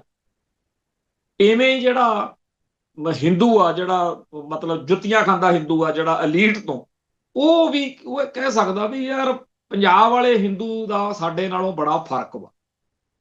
ਤੇ ਇਵੇਂ ਹੀ ਜਿਹੜਾ ਹੈਗਾ ਮੁਸਲਮਾਨ, ਹੁਣ ਪੰਜਾਬ ਦੇ ਮਲੇਰਕੋਟਲੇ ਵਾਲੇ ਪਾਸੇ ਦੇ ਜਾਂ ਲੁਧਿਆਣੇ ਕਈ ਇਹੋ ਜਿਹੀਆਂ ਘਟਨਾਵਾਂ ਵੀ ਦੇਖੋ ਜੀ, ਮਸਜਿਦ ਬਣਾਉਣ ਲਈ ਜਗ੍ਹਾ ਦੇਤੀ ਸਿੱਖਾਂ ਨੇ, ਮਤਲਬ ਹਾਂ ਦਾ ਨਾਰਾ ਗੁਰਦੁਆਰਾ ਬਣਿਆ ਹੋਇਆ, ਮਤਲਬ ਕਿ ਇੱਥੋਂ ਦਾ ਮੁਸਲਮਾਨ ਵੀ ਵੱਖਰਾ। ਇਹ ਗੱਲਾਂ ਦੇ ਉੱਤੇ ਸਾਡੇ ਬੰਦਿਆਂ ਨੂੰ ਬਹੁਤ ਜ਼ਿਆਦਾ ਸੋਚਣਾ ਚਾਹੀਦਾ ਕਿ ਜਦੋਂ ਖਾਲਿਸਤਾਨ ਬਣਨਾ ਹੈ ਤਾਂ ਜਿਸ ਖਿੱਤੇ 'ਚ ਖਾਲਿਸਤਾਨ ਹੋਣਾ ਹੈ, ਜਿੱਥੇ ਜਿੱਥੇ ਬਾਬੇ ਨਾਨਕ ਦੀ ਬਾਣੀ ਤੇ ਪੰਜਾਬ ਦਾ ਪਾਣੀ ਜਿਹੜਾ ਹੈ, ਉਸ ਸਾਰੇ ਖਿੱਤੇ ਦੇ ਵਿੱਚ ਵਸਦੇ ਹੋਏ ਸਾਰੇ ਲੋਕ ਉਸ ਦਾ ਹਿੱਸਾ ਹੋਣਗੇ। ਜਾਣੀ ਕਿ ਮੁਸਲਮਾਨ, ਹਿੰਦੂ, ਦਲਿਤ ਤੇ ਹੋਰ ਗੈਰ ਸਿੱਖ ਹੋਣਗੇ, ਕਿਉਂਕਿ ਖਾਲਿਸਤਾਨ ਦੀ ਵਿਆਖਿਆ ਜਿਹੜੀ ਆ ਉਹ ਐਂਟੀ ਸਿੱਖ ਤਾਕਤਾਂ ਨੇ ਜਦੋਂ ਕੀਤੀ, ਮਤਲਬ ਪਹਿਲਾਂ ਤਾਂ ਉਹ ਕਰਤੂਤਾਂ ਕੀਤੀਆਂ ਵੀ ਜਿਹੜੀ ਸਿੱਖ ਕੌਮ 1947 ਚ ਸਾਰਾ ਕੁਝ ਆਪਦਾ ਤਿਆਗ ਕੇ ਇੱਥੇ ਰਹਿਣ ਲਈ ਆਈ, ਇਹਨਾਂ ਤੇ ਯਕੀਨ ਕਰਕੇ ਉਹਨਾਂ ਦੇ ਨਾਲ ਉਹ ਸਾਰਾ ਕੁਝ ਕੀਤਾ ਵੀ ਸਿੱਖ ਖਾਲਿਸਤਾਨ ਮੰਗਣ ਲਈ ਮਜਬੂਰ ਹੋ ਜਾਣ। ਜਦੋਂ ਖਾਲਿਸਤਾਨ ਦਾ ਸ਼ਬਦ ਸਿੱਖਾਂ ਦੇ ਮੂੰਹ ਚੋਂ ਨਿਕਲ ਗਿਆ, ਉਦੋਂ ਬਾਅਦ ਵਿੱਚ ਖਾਲਿਸਤਾਨ ਦੀ ਵਿਆਖਿਆ ਫਿਰ ਉਹਨਾਂ ਨੇ ਆਪ ਹੀ ਕੀਤੀ ਆ, ਸਿੱਖੀ ਅਤੇ ਸਿੱਖਾਂ ਦੇ ਦੁਸ਼ਮਣਾਂ ਨੇ, ਬਈ ਇਹ ਤਾਂ ਜੀ ਇਹੋ ਜਿਹਾ ਮੁਲਕ ਬਣਾਉਣ ਨੂੰ ਫਿਰਦੇ ਆ ਜਿੱਥੇ ਇਕੱਲੇ ਸਿੱਖ ਹੋਣਗੇ। ਫਿਰ ਅਗਲੀ ਗੱਲ ਆਪਦੇ ਕੋਲ ਹੀ, ਇਹ ਸਿੱਖ ਵੀ ਇਕੱਲੇ ਉਹ ਹੋਣਗੇ ਜਿਹੜੇ ਗੁਰੂ ਸਾਹਿਬਾਨ ਦੇ ਆਦਰਸ਼ ਤੇ 100% ਪੂਰਾ ਉਤਰਦੇ ਹੋਣਗੇ। ਜਿਹੜੇ ਸਿੱਖ ਦੇ ਕੋਲ ਜੀਵਨ ਦੇ ਵਿੱਚ ਮਰਿਆਦਾ ਦੇ ਵਿੱਚ ਢਲਿਆਈ ਹੋਊਗੀ, ਜਿਹੜਾ ਸਿੱਖ ਆਪਦੇ ਗੁਰੂ ਸਾਹਿਬਾਨ ਦੇ ਦਿੱਤੇ ਹੋਏ ਸਿਧਾਂਤਾਂ ਤੇ ਚੱਲਣ ਦੇ ਵਿੱਚ ਢਿੱਲ ਵਰਤੂਗਾ, ਉਹਨੂੰ ਵੀ ਇਹਨਾਂ ਨੇ ਤਾਲਬਾਨੀ ਸਜ਼ਾਵਾਂ ਦਿਆ ਕਰਨੀਆਂ ਨੇ। ਮਤਲਬ ਕਿ ਖਾਲਿਸਤਾਨ ਦੇ ਬਾਰੇ ਇੰਨੀਆਂ ਭੈੜੀਆਂ, ਇੰਨੀਆਂ ਨੀਚ ਤਰੀਕੇ ਦੀਆਂ ਗੱਲਾਂ ਕੀਤੀਆਂ ਕਿ ਜਿਹੜਾ ਸਿਆਣਾ ਬਿਆਣਾ ਬੰਦਾ ਉਹ ਇਉਂ ਕਹਿਣ ਲਈ ਮਜਬੂਰ ਹੋ ਜਾਵੇ ਕਿ ਯਾਰ ਜੇ ਇਹੋ ਜਿਹਾ ਮੁਲਕ ਬਣਨਾ ਫਿਰ ਤਾਂ ਬਹੁਤ ਮਾੜੀ ਗੱਲ। ਹੁਣ ਗੱਲ ਇਹ ਉਵੇਂ ਦੀ ਹੈ ਜਿਵੇਂ ਕਹਿੰਦੇ ਕਿਸੇ ਅੰਨੇ ਨੂੰ ਕੋਈ ਬੰਦਾ ਆਪਦੇ ਘਰ ਲੈ ਗਿਆ ਤੇ ਉਹਨੂੰ ਕਹਿੰਦਾ ਕੀ ਸੇਵਾ ਕਰੀਏ, ਉਹ ਕਹਿੰਦਾ ਜੋ ਮਰਜ਼ੀ ਕਰ ਲਓ। ਕਹਿੰਦਾ ਵੀ ਖੀਰ ਖਾਓਗੇ? ਖੀਰ? ਉਹ ਕਹਿੰਦਾ ਜੀ ਮੈਂ ਦੇਖੀ ਨਹੀਂ ਕਿਹਦੀ ਹੁੰਦੀ ਆ ਖੀਰ, ਜਾਂ ਖਾਧੀ ਨਹੀਂ ਕਦੇ, ਕਿਹੜੀ ਚੀਜ਼ ਨੂੰ ਖੀਰ ਕਿਹਾ ਜਾਂਦਾ, ਮੇਰੀਆਂ ਅੱਖਾਂ ਹੈ ਨਹੀਂ। ਉਹ ਕਹਿੰਦਾ ਖੀਰ ਚਿੱਟੀ ਜੀ ਹੁੰਦੀ ਆ, ਚਿੱਟਾ ਜਿਹਾ ਰੰਗ ਹੁੰਦਾ, ਸਫੈਦ ਜਿਹਾ। ਉਹ ਕਹਿੰਦਾ ਵੀ ਚਿੱਟਾ ਰੰਗ ਮੈਨੂੰ ਹੁਣ ਅੰਨੇ ਨੂੰ ਕੀ ਪਤਾ ਚਿੱਟਾ ਕੀ ਹੁੰਦਾ ਤੇ ਚਿੱਟਾ ਕਿਹੋ ਜਿਹਾ ਹੁੰਦਾ। ਉੱਥੇ ਇੱਕ ਲੱਕੜ ਦਾ ਸ਼ੋਕੇਸ ਦੇ ਵਿੱਚ ਬਗਲਾ ਪਿਆ ਸੀ, ਜਿਵੇਂ ਹੁੰਦੇ ਨਹੀਂ ਬਗਲੇ, ਬਗਲੇ ਦਾ ਮਾਡਲ ਜਿਹਾ ਬਣਾ ਕੇ ਲੱਕੜ ਦਾ ਸ਼ੋਕੇਸ ਵਿੱਚ ਡੈਕੋਰੇਸ਼ਨ ਪੀਸ ਵਾਂਗੂ ਰੱਖਿਆ ਸੀ, ਉਹਦਾ ਰੰਗ ਚਿੱਟਾ ਸੀ। ਉਹ ਬੰਦੇ ਨੇ ਉਹ ਬਗਲਾ ਚੱਕਿਆ ਲੱਕੜ ਦਾ, ਉਹਦੇ ਹੱਥ ਚੰਨੇ ਦੇ ਫੜਾ ਕੇ ਕਹਿੰਦਾ ਵੀ ਆਹ ਮਤਲਬ ਜਿਹੜਾ ਚਿੱਟਾ ਵਾ ਬਗਲਾ, ਇਹ ਜਿਹਾ ਚਿੱਟਾ ਚਿੱਟਾ ਹੁੰਦਾ, ਜਾਣੀ ਕਿ ਚਿੱਟਾ ਰੰਗ ਦੁੱਧ ਵਰਗਾ ਚਿੱਟਾ ਜਿਹੜਾ ਬਗਲੇ ਵਰਗਾ। ਉਹ ਕਹਿੰਦਾ ਬਗਲਾ ਕਹਿ ਜੋ, ਕਹਿੰਦੇ ਹੱਥ 'ਚ ਫੜਾਇਆ ਜਿਹੜਾ ਬਗਲਾ ਇਹੋ ਜਿਹਾ ਹੁੰਦਾ। ਉਹਨੇ ਉਸ ਲੱਕੜ ਦੇ ਬੜਿੰਗ ਤੜਿੰਗ ਜਿਹੇ ਨੂੰ ਹੱਥ 'ਚ ਫੜ ਕੇ ਆਪਦੇ ਹਿਸਾਬ ਨਾਲ ਫਿਰ ਅੰਨੇ ਨੇ ਫਰਮਾਇਆ, ਬਾਈ ਜੀ ਜੇ ਇਹੋ ਜਿਹੀ ਸਖਤ ਬਿੰਗ ਤੜਿੰਗੀ ਜੀ ਖੀਰ ਹੁੰਦੀ ਆ ਨਾ ਫੇਰ ਤਾਂ ਖਾਧੀ ਨਹੀਂ ਜਾਣੀ। ਹੁਣ ਉਹ ਬੰਦਾ ਉਹਨੂੰ ਕੀ ਸਮਝਾਵੇ ਕਿ ਭਾਈ ਖੀਰ ਕੀ ਆ ਤੇ ਲੱਕੜ ਕੀ ਆ, ਬਗਲਾ ਕੀ ਆ, ਚਿੱਟਾ ਕੀ ਆ। ਉਵੇਂ ਹੀ ਅੰਨਿਆਂ ਨੂੰ ਜਿਵੇਂ ਖੀਰ ਦੀ ਸਮਝ ਨਹੀਂ ਲੱਗ ਸਕਦੀ, ਉਵੇਂ ਖਾਲਿਸਤਾਨ ਹੈ, ਗੁਰੂ ਸਾਹਿਬਾਨ ਦੇ ਆਦਰਸ਼ ਵਾਲਾ ਖਾਲਿਸਤਾਨ ਸਮਝਾਉਣਾ, ਉਹਨਾਂ ਲੋਕਾਂ ਨੂੰ ਸਮਝਾਉਣਾ ਜਿਨ੍ਹਾਂ ਨੂੰ ਭਾਰਤੀ ਤੰਤਰ ਨੇ ਬਗਲਾ ਹੱਥ 'ਚ ਫੜਾਤਾ ਵੀ ਇਹੋ ਜਿਹਾ ਬਿੰਗ ਤੜੰਗਾ ਜਿਹਾ ਹੁੰਦਾ ਖਾਲਿਸਤਾਨ, ਕਿਵੇਂ ਕਰੋਗੇ? ਸੋ ਇਸ ਮੌਕੇ ਸਾਡੀ ਕੌਮ ਨੂੰ ਇੱਕ ਬਹੁਤ ਵੱਡੀ ਲੋੜ ਆ। ਆਪਾਂ ਲੜੇ 1978 ਤੋਂ ਮਾਹੌਲ ਬਣਨਾ ਸ਼ੁਰੂ ਹੋਇਆ, 84 ਸਿਖਰ ਤੇ ਗਿਆ। 84 ਤੋਂ ਪਹਿਲਾਂ ਸਾਡੀ ਕੌਮ ਨੂੰ ਮਤਲਬ ਮੈਂ ਮਾਤਾ ਦਾ ਮਾਲ ਹੀ ਕਹਿ ਸਕਦਾ। ਠੀਕ ਆ, ਬੰਦਿਆਂ ਨੇ ਕਦੇ ਪੰਜਾਬੀ ਸੂਬਾ ਲੈਣ ਦੇ ਨਾਂ ਤੇ, ਕਦੇ ਕਿਸੇ ਹੋਰ ਮੁੱਦੇ ਦੇ ਨਾਂ ਤੇ ਸੰਘਰਸ਼ ਕੀਤੇ, ਪਰ ਜਦੋਂ ਆਪਾਂ ਨੂੰ ਸਾਫ਼ ਸਮਝ ਲੱਗ ਰਹੀ ਸੀ ਕਿ ਆਪਣੇ ਤੋਂ ਗਲਤੀ ਹੋ ਗਈ ਆ 47 ਚ, 1984 ਤੱਕ ਆਪਾਂ ਇਹੋ ਜਿਹਾ ਮਾਹੌਲ ਕਿ ਜਿਹੜੇ ਉਸ ਮੌਕੇ ਡਾਕਟਰ ਜਗਜੀਤ ਸਿੰਘ ਚੌਹਾਨ, ਡਾਕਟਰ ਸੋਹਣ ਸਿੰਘ ਤੇ ਦਲ ਖਾਲਸਾ ਜਾਂ ਕੁਝ ਹੋਰ ਸਿੱਖਾਂ ਨੇ ਖਾਲਿਸਤਾਨ ਦੀ ਗੱਲ ਕੀਤੀ, ਉਹਨਾਂ ਸਾਰਿਆਂ ਨੂੰ ਇਹ ਤਾਂ ਜੀ ਪਤਾ ਨਹੀਂ ਕਿਹਦੇ ਕਿਉਂ ਕਰਦੇ ਆ। ਤਾਂ ਬਾਬਾ ਜਰਨੈਲ ਸਿੰਘ ਨੂੰ ਵੀ ਇਹ ਕਹਿ ਕੇ ਡੰਗ ਸਾਰਨਾ ਪੈਂਦਾ ਰਿਹਾ ਕਿ ਜੇ ਦੇਣਗੇ ਤਾਂ ਇਨਕਾਰ ਕੋਈ ਨਹੀਂ, ਮੰਗਦੇ ਅਸੀਂ ਹੈ ਨਹੀਂ। 1984 ਦੇ ਮਈ ਜੂਨ ਤੱਕ ਵੀ ਸੰਤ ਭਿੰਡਰਾਂ ਵਾਲੇ ਇਹੋ ਜਿਹੀਆਂ ਗੱਲਾਂ ਕਰਦੇ ਰਹੇ ਵੀ ਖਾਲਿਸਤਾਨ ਜੇ ਦੇਣਗੇ, ਮਤਲਬ ਜੇ ਨਹੀਂ, ਜੇ ਦਰਬਾਰ ਸਾਹਿਬ ਤੇ ਹਮਲਾ ਹੋ ਗਿਆ, ਜੇ ਪਾ ਕੇ ਗੱਲ ਕਿਉਂ? ਕਿਉਂਕਿ ਸਾਡੀ ਕੌਮ ਦੇ ਵੱਡੇ ਹਿੱਸੇ ਨੂੰ ਭਾਰਤ ਮਾਤਾ ਸਿਰ ਤੇ ਸਵਾਰ ਹੋਈ ਹੋਈ ਸੀ ਬਈ ਨਹੀਂ ਜੀ ਆਪਾਂ ਹੁਣ ਪਾਕਿਸਤਾਨ ਨਾਲ ਤਾਂ ਰਲ ਨੋ ਰਹੇ। ਮਤਲਬ ਖਾਲਿਸਤਾਨ ਦਾ ਸਵਾਲ ਇਹ ਕਿਵੇਂ ਹੋ ਗਿਆ ਕਿ ਪਾਕਿਸਤਾਨ ਨਾਲ ਰਲਣਾ ਪਊ? ਜੇ ਤੁਸੀਂ ਹਿੰਦੁਸਤਾਨ ਤੋਂ ਆਜ਼ਾਦ ਹੋਣਾ ਤਾਂ ਇਹਦਾ ਮਤਲਬ ਇਹ ਕੀ ਆ ਕਿ ਪਾਕਿਸਤਾਨ ਨਾਲ ਰਲਣਾ ਪਊ? ਪਤਾ ਨਹੀਂ ਕਿੱਥੋਂ ਜਵੜੀਆਂ ਲੱਭ ਲੱਭ ਕੇ। ਖੈਰ ਕੁੱਲ ਮਿਲਾ ਕੇ 1984 ਦੇ ਵਿੱਚ ਜਦੋਂ ਛਿੱਤਰ ਪਿਆ ਜਦੋਂ ਟਿਕਾ ਕੇ ਅਗਲਿਆਂ ਨੇ ਗਲਾਂ 'ਚ ਟਾਇਰ ਪਾਏ, ਬੱਚੀਆਂ ਰੇਪ, ਸਾਰਾ ਕੁਝ ਵਾਪਰਿਆ ਜੂਨ ਤੇ ਨਵੰਬਰ ਮਹੀਨੇ। ਜੂਨ ਦਾ ਤਾਂ ਫੇਰ ਵੀ ਕਹਿਣ ਜੀ ਓਏ ਜੀ ਹੁਣ ਅੰਦਰ ਸੰਤ ਪਿੰਡਾਂ ਵਾਲੇ ਜਦੋਂ ਹਥਿਆਰ ਲੈ ਕੇ ਚਲੇ ਗਏ ਫਿਰ ਕੀ ਕਰਦੀ ਸਰਕਾਰ। ਨਵੰਬਰ 'ਚ ਅਕਲ ਆਈ ਖਾਸ ਤੌਰ ਤੇ ਪੰਜਾਬ ਤੋਂ ਬਾਹਰਲਿਆਂ ਨੂੰ ਕਿ ਆਪਾਂ ਤਾਂ ਯਾਰ ਆਰਾਮ ਦੇ ਨਾਲ ਇੱਥੋਂ ਕੰਮਾਂ ਤੇ ਜਾਂਦੇ ਆ, ਆਪਾਂ ਨੂੰ ਤਾਂ ਪਤਾ ਹੀ ਨਹੀਂ ਪੰਜਾਬ 'ਚ ਅਕਾਲੀ ਦਲ ਦਾ ਮੋਰਚਾ ਕੀ ਆ ਕੀ ਹੋ ਗਿਆ। ਸੋ ਉਸ ਮੌਕੇ ਫਿਰ ਹਰੇਕ ਦੇ ਮੂੰਹ ਚੋਂ ਇੱਕੋ ਗੱਲ ਨਿਕਲੀ ਵੀ ਖਾਲਿਸਤਾਨ ਬਗੈਰ ਗੁਜ਼ਾਰਾ ਨਹੀਂ। ਹੁਣ ਉਸ ਦਿਨ ਤੋਂ ਇੰਡੀਅਨ ਸਿਸਟਮ ਨੇ ਇਹ ਮਿਥ ਲਿਆ ਕਿ ਖਾਲਿਸਤਾਨ ਦੀ ਵਿਆਖਿਆ ਫਿਰ ਅਸੀਂ ਕਰਾਂਗੇ। ਸੋ ਖਾਲਿਸਤਾਨ ਦੇ ਬਾਰੇ ਜਿੰਨਾ ਪੁੱਠਾ ਸਿੱਧਾ ਘਟੀਆ ਨੀਚ ਮਾੜਾ ਉਹ ਪ੍ਰਚਾਰ ਕਰ ਸਕਦੇ ਸੀ ਉਹਨਾਂ ਨੇ ਕੀਤਾ। ਤੇ ਸਾਡੇ ਬਹੁਤ ਸਾਰੇ ਬੰਦੇ ਵੀ ਉਸੇ ਟਰੈਪ 'ਚ ਫਸ ਕੇ ਵੀ ਇਹ ਤਾਂ ਜੀ ਗਲਤ ਆ। ਕਈ ਇੱਥੇ ਆਪਦੇ ਆਪ ਨੂੰ ਬੜੇ ਖੱਬੀ ਖਾਨ ਸਮਝਦੇ ਆ ਵੀ ਸਾਡੇ ਜਿੰਨਾ ਦੁਨੀਆ ਤੇ ਸਿਆਣਾ ਹੀ ਕੋਈ ਨਹੀਂ।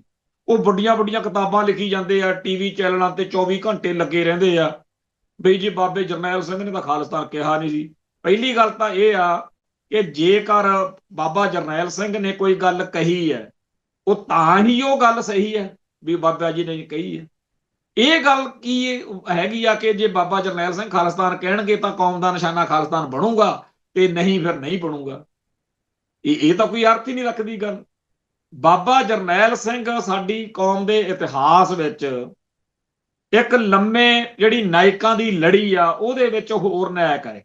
ਜਿਵੇਂ ਬਾਬਾ ਬੰਦਾ ਸਿੰਘ ਬਹਾਦਰ ਤੋਂ ਪਹਿਲਾਂ ਵੀ ਸੀ ਤੇ ਬਾਅਦ ਵਿੱਚ ਵੀ ਸੀ। ਹੁਣ ਜੇ ਉੱਠ ਕੇ ਕੋਈ ਕਵੇ ਵੀ ਬਾਬਾ ਬੰਦਾ ਸਿੰਘ ਬਹਾਦਰ ਨੇ ਐਵੇਂ ਖਾਲਸਾ ਰਾਜ ਕਾਇਮ ਕਰ ਲਿਆ, ਇਦੋਂ ਪਹਿਲਾਂ ਕਿੰਨੇ ਸਿੱਖ ਯੋਧੇ ਸੀ, ਸ਼ਹੀਦ ਸੀ, ਉਹਨਾਂ ਨੇ ਤਾਂ ਕਾਇਮ ਕੀਤਾ ਨਹੀਂ। ਤੇ ਜੇ ਉੱਠ ਕੇ ਕੋਈ ਬਾਅਦ ਚ ਕਵੇ ਆ ਮਿਸਲਾਂ ਕਾਹਤੋਂ ਬਣਾ ਲੀਆਂ, ਇਹ ਗੁਰੂ ਸਾਹਿਬ ਨੇ ਤਾਂ ਬਣਾਈਆਂ ਨਹੀਂ ਸੀ। ਜੇ ਕੋਈ ਕਵੇ ਵੀ ਸਿੱਖ ਰਹਿਤ ਮਰਿਆਦਾ ਕਾਹਤੋਂ ਬਣਾ ਲਈ, ਆ ਜੀ ਜਿਹੜੇ ਸ਼੍ਰੋਮਣੀ ਗੁਰਦੁਆਰਾ ਪ੍ਰਬੰਧਕ ਕਮੇਟੀ ਕਿਉਂ ਬਣਾ ਲਈ। ਭਾਈ ਇੱਕ ਕੌਮ ਜਦੋਂ ਆਪਦੇ ਸਫ਼ਰ ਤੇ ਚੱਲਦੀ ਆ ਲੋੜਾਂ ਵਿੱਚੋਂ ਜਿਹੜੇ ਆ ਨਵੇਂ ਫੈਸਲੇ ਲੈਣੇ ਪੈਂਦੇ ਆ। ਇਹਨਾਂ ਦਿਨਾਂ ਦੇ ਵਿੱਚ ਪਾਰਲੀਮੈਂਟ ਦੇ ਵਿੱਚ ਬਹਿਸ ਚੱਲ ਰਹੀ ਹੈ, ਭਾਰਤ ਦੀ ਪਾਰਲੀਮੈਂਟ ਦੇ ਵਿੱਚ। ਉੱਥੇ ਇਸ ਵੇਲੇ ਜਿਹੜੇ ਕਾਬਜ ਨੇ RSS BJP ਵਾਲੇ ਉਹ ਪੂਰਾ ਜ਼ੋਰ ਲਾ ਕੇ ਭੰਡ ਰਹੇ ਨੇ ਵੀ ਕਾਂਗਰਸ ਬੜੀ ਮਾੜੀ ਜਮਾਤ ਹੈ ਤੇ ਕਾਂਗਰਸ ਦੇ ਆਗੂ ਜਿਹੜੇ ਸੀ ਉਹ ਕਮਜ਼ੋਰ ਸੀ। ਉਹਨਾਂ ਨੇ ਤਾਂ ਬੰਦੇ ਮਾਤਰਮ ਜਿਹੜਾ ਉਹਦੇ ਨਾਲ ਵੀ ਧਰੋਹ ਕੀਤਾ ਤੇ ਕਾਂਗਰਸ ਪਾਰਟੀ ਦੇ ਆਗੂ ਪਾਰਲੀਮੈਂਟ ਦੇ ਵਿੱਚ ਆਪਦਾ ਪੱਖ ਰੱਖ ਰਹੇ ਨੇ ਬਈ ਤੁਸੀਂ ਤਾਂ ਉਦੋਂ ਕਿਤੇ ਦਿਖੇ ਹੀ ਨਹੀਂ। ਤੁਸੀਂ ਤਾਂ ਗੋਰਿਆਂ ਦੇ ਖਿਲਾਫ ਜਦੋਂ ਸਾਡੇ ਲੀਡਰ ਸਾਡੀ ਕਾਂਗਰਸ ਜਮਾਤ ਲੜ ਰਹੀ ਸੀ, ਤੁਹਾਡੀ ਜਿਹੜੀ ਪੁਰਖੇ ਆ ਜਿਹੜੇ ਤੁਹਾਡੇ ਮਤਲਬ BJP ਜਨਸੰਘ ਦੇ ਹਿੰਦੂ ਮਹਾਸਭਾ ਦੇ ਜਿਹੜੇ ਵੱਡੇ ਪਿੱਛੇ ਜਾਣੀ ਕਿ 100 ਸਾਲ ਪਹਿਲਾਂ ਵਾਲੇ ਆਗੂ ਆ ਵੀ ਉਹਨਾਂ ਨੇ ਆਹ ਕੀਤਾ ਉਹ ਕੀਤਾ, ਦੋਨੇ ਤਰ੍ਹਾਂ ਲੜ ਰਹੀਆਂ ਨੇ। ਵੈਸੇ ਇਸ ਗੱਲ ਚੋਂ ਇੱਕ ਅਕਲ ਆਪਾਂ ਸਿੱਖ ਲਓ ਸਿੱਖੋ ਵੀ ਜੇ ਗੰਗੂ ਬਾਹਮਣ ਦੇ ਵਾਰਸ, ਇੱਕ ਤਾਂ ਇੰਦਰਾ ਗਾਂਧੀ ਵਾਲੀ ਚੱਲਦੀ ਆ ਨਾ ਲੜੀ ਜਿਹੜੀ ਆਪਾਂ ਪਿਛਲੇ ਪ੍ਰੋਗਰਾਮਾਂ 'ਚ ਸੰਗਤ ਨੂੰ ਸਾਂਝੀ ਕੀਤੀ ਆ ਕਿ ਇਹ ਗੰਗੂ ਦੇ ਕਿਵੇਂ ਵਾਰਸ ਮੰਨੇ ਜਾਂਦੇ ਆ। ਇੱਕ ਹੁੰਦੇ ਆ ਪਰਿਵਾਰਕ ਵਾਰਸ, ਖੂਨ ਚੋਂ ਆਉਂਦੇ ਆ ਜਿਹੜੇ। ਇੱਕ ਹੁੰਦੇ ਆ ਜਿਹੜੇ ਉਹਦੇ ਵਿਰਸੇ ਦੇ ਵਾਰਸ ਨੇ। ਦੋ ਤਰ੍ਹਾਂ ਦੇ ਵਾਰਸ ਹੁੰਦੇ ਆ ਨਾ। ਜਿਹੜੇ BJP RSS ਵਾਲੇ ਨੇ ਇਹ ਗੰਗੂ ਦੇ ਦੂਜੀ ਤਰ੍ਹਾਂ ਦੇ ਵਾਰਸ ਨੇ। ਮੈਨੂੰ ਇੱਥੇ ਫੇਰ ਭਾਜੀ ਗਜਿੰਦਰ ਸਿੰਘ ਦੀ ਉਹ ਕਵਿਤਾ ਜਿਹੜੀ 1971 ਦੀ ਜੰਗ ਮੌਕੇ ਉਹਨਾਂ ਨੇ ਦੇਖਿਆ ਵੀ ਕੀ ਚੱਲ ਰਿਹਾ, ਸਿੱਖ ਫੌਜੀਆਂ ਨੂੰ ਪੰਪ ਮਾਰਦੇ, ਜਦੋਂ ਲੜਾਈ ਲੜੂਈ ਹੋ ਜਾਏ ਨਾ ਉਦੋਂ ਸਿੱਖਾਂ ਨੂੰ ਬੜਾ ਪੰਪ ਮਾਰਦੀ ਆ ਭਾਰਤ ਮਾਤਾ ਵੀ ਸਾਹਮਣੇ ਉਹ ਖੜੇ ਆ ਜੀ ਜਿਨ੍ਹਾਂ ਨੇ ਤੁਹਾਡੇ ਸਾਹਿਬਜ਼ਾਦੇ ਮਾਤਾ ਗੁਜਰੀ ਜੀ, ਉਹ ਜੀ ਇਹਨਾਂ ਨੇ ਮੁਸਲਿਆਂ ਨੇ ਐਂ ਕਰਤਾ ਸੀ ਮੁਗਲਾਂ। ਇੱਕ ਇੱਥੇ ਅੱਜ ਕੱਲ ਬੜਾ ਚੱਲਿਆ ਹੈ ਜਿਹੜਾ ਵੀ ਪੰਥ ਦੀ ਗੱਲ ਕਰਦਾ ਉਹਨੂੰ ਕਹਿੰਦੇ ਆ ਤਾਂ ਮੁਗਲਾਂ ਦੀ ਔਲਾਦ ਆ। ਇਹ ਜੀ ਬਿਮਾਰੀ ਬੜੀ ਚੱਲ। ਖੈਰ ਉਸ ਮੌਕੇ ਭਾਜੀ ਗਜਿੰਦਰ ਸਿੰਘ ਨੇ ਲਿਖਿਆ ਸੀ ਵੀ ਸਰਹੱਦਾਂ ਉੱਤੇ ਲੜ ਰਹੇ ਦਸ਼ਮੇਸ਼ ਪਿਤਾ ਦੇ ਵਾਰਸੋ, ਪੀਰ ਬੁੱਧੂ ਸ਼ਾਹ ਦੇ ਵਾਰਸਾਂ ਤੇ ਗੋਲੀਆਂ ਚਲਾ ਰਹੇ ਹੋ। ਵੀ ਜਿਹੜੇ ਉਧਰਲੇ ਫੌਜੀ ਆ ਪਾਕਿਸਤਾਨ ਦੇ ਤੇ ਗੰਗੂ ਦੇ ਵਾਰਸਾਂ ਦਾ ਹੁਕਮ ਵਜਾ ਰਹੇ ਹੋ। ਉਸ ਪਾਸੇ ਡੁੱਲਦਾ ਖੂਨ ਕੋਈ ਗੈਰਾਂ ਦਾ ਖੂਨ ਹੈ, ਤੁਹਾਡੇ ਅੰਦਰ ਫਿਰਦਾ ਇਹ ਕਿਹਾ ਜਨੂਨ ਹੈ। ਜਹਾਂਗੀਰ ਵੇਲੇ ਮੀਆਂ ਮੀਰ ਹੈ ਸੀ, ਜਦੋਂ ਜਹਾਂਗੀਰ ਨੇ ਪੰਜਵੇਂ ਪਾਤਸ਼ਾਹ ਦੇ ਉੱਤੇ ਜ਼ੁਲਮ ਕੀਤਾ, ਸ਼ਹਾਦਤ ਹੋਈ, ਉਦੋਂ ਮੀਆਂ ਮੀਰ ਨੇ ਆਪਦਾ ਰੋਲ ਪਲੇ ਕੀਤਾ।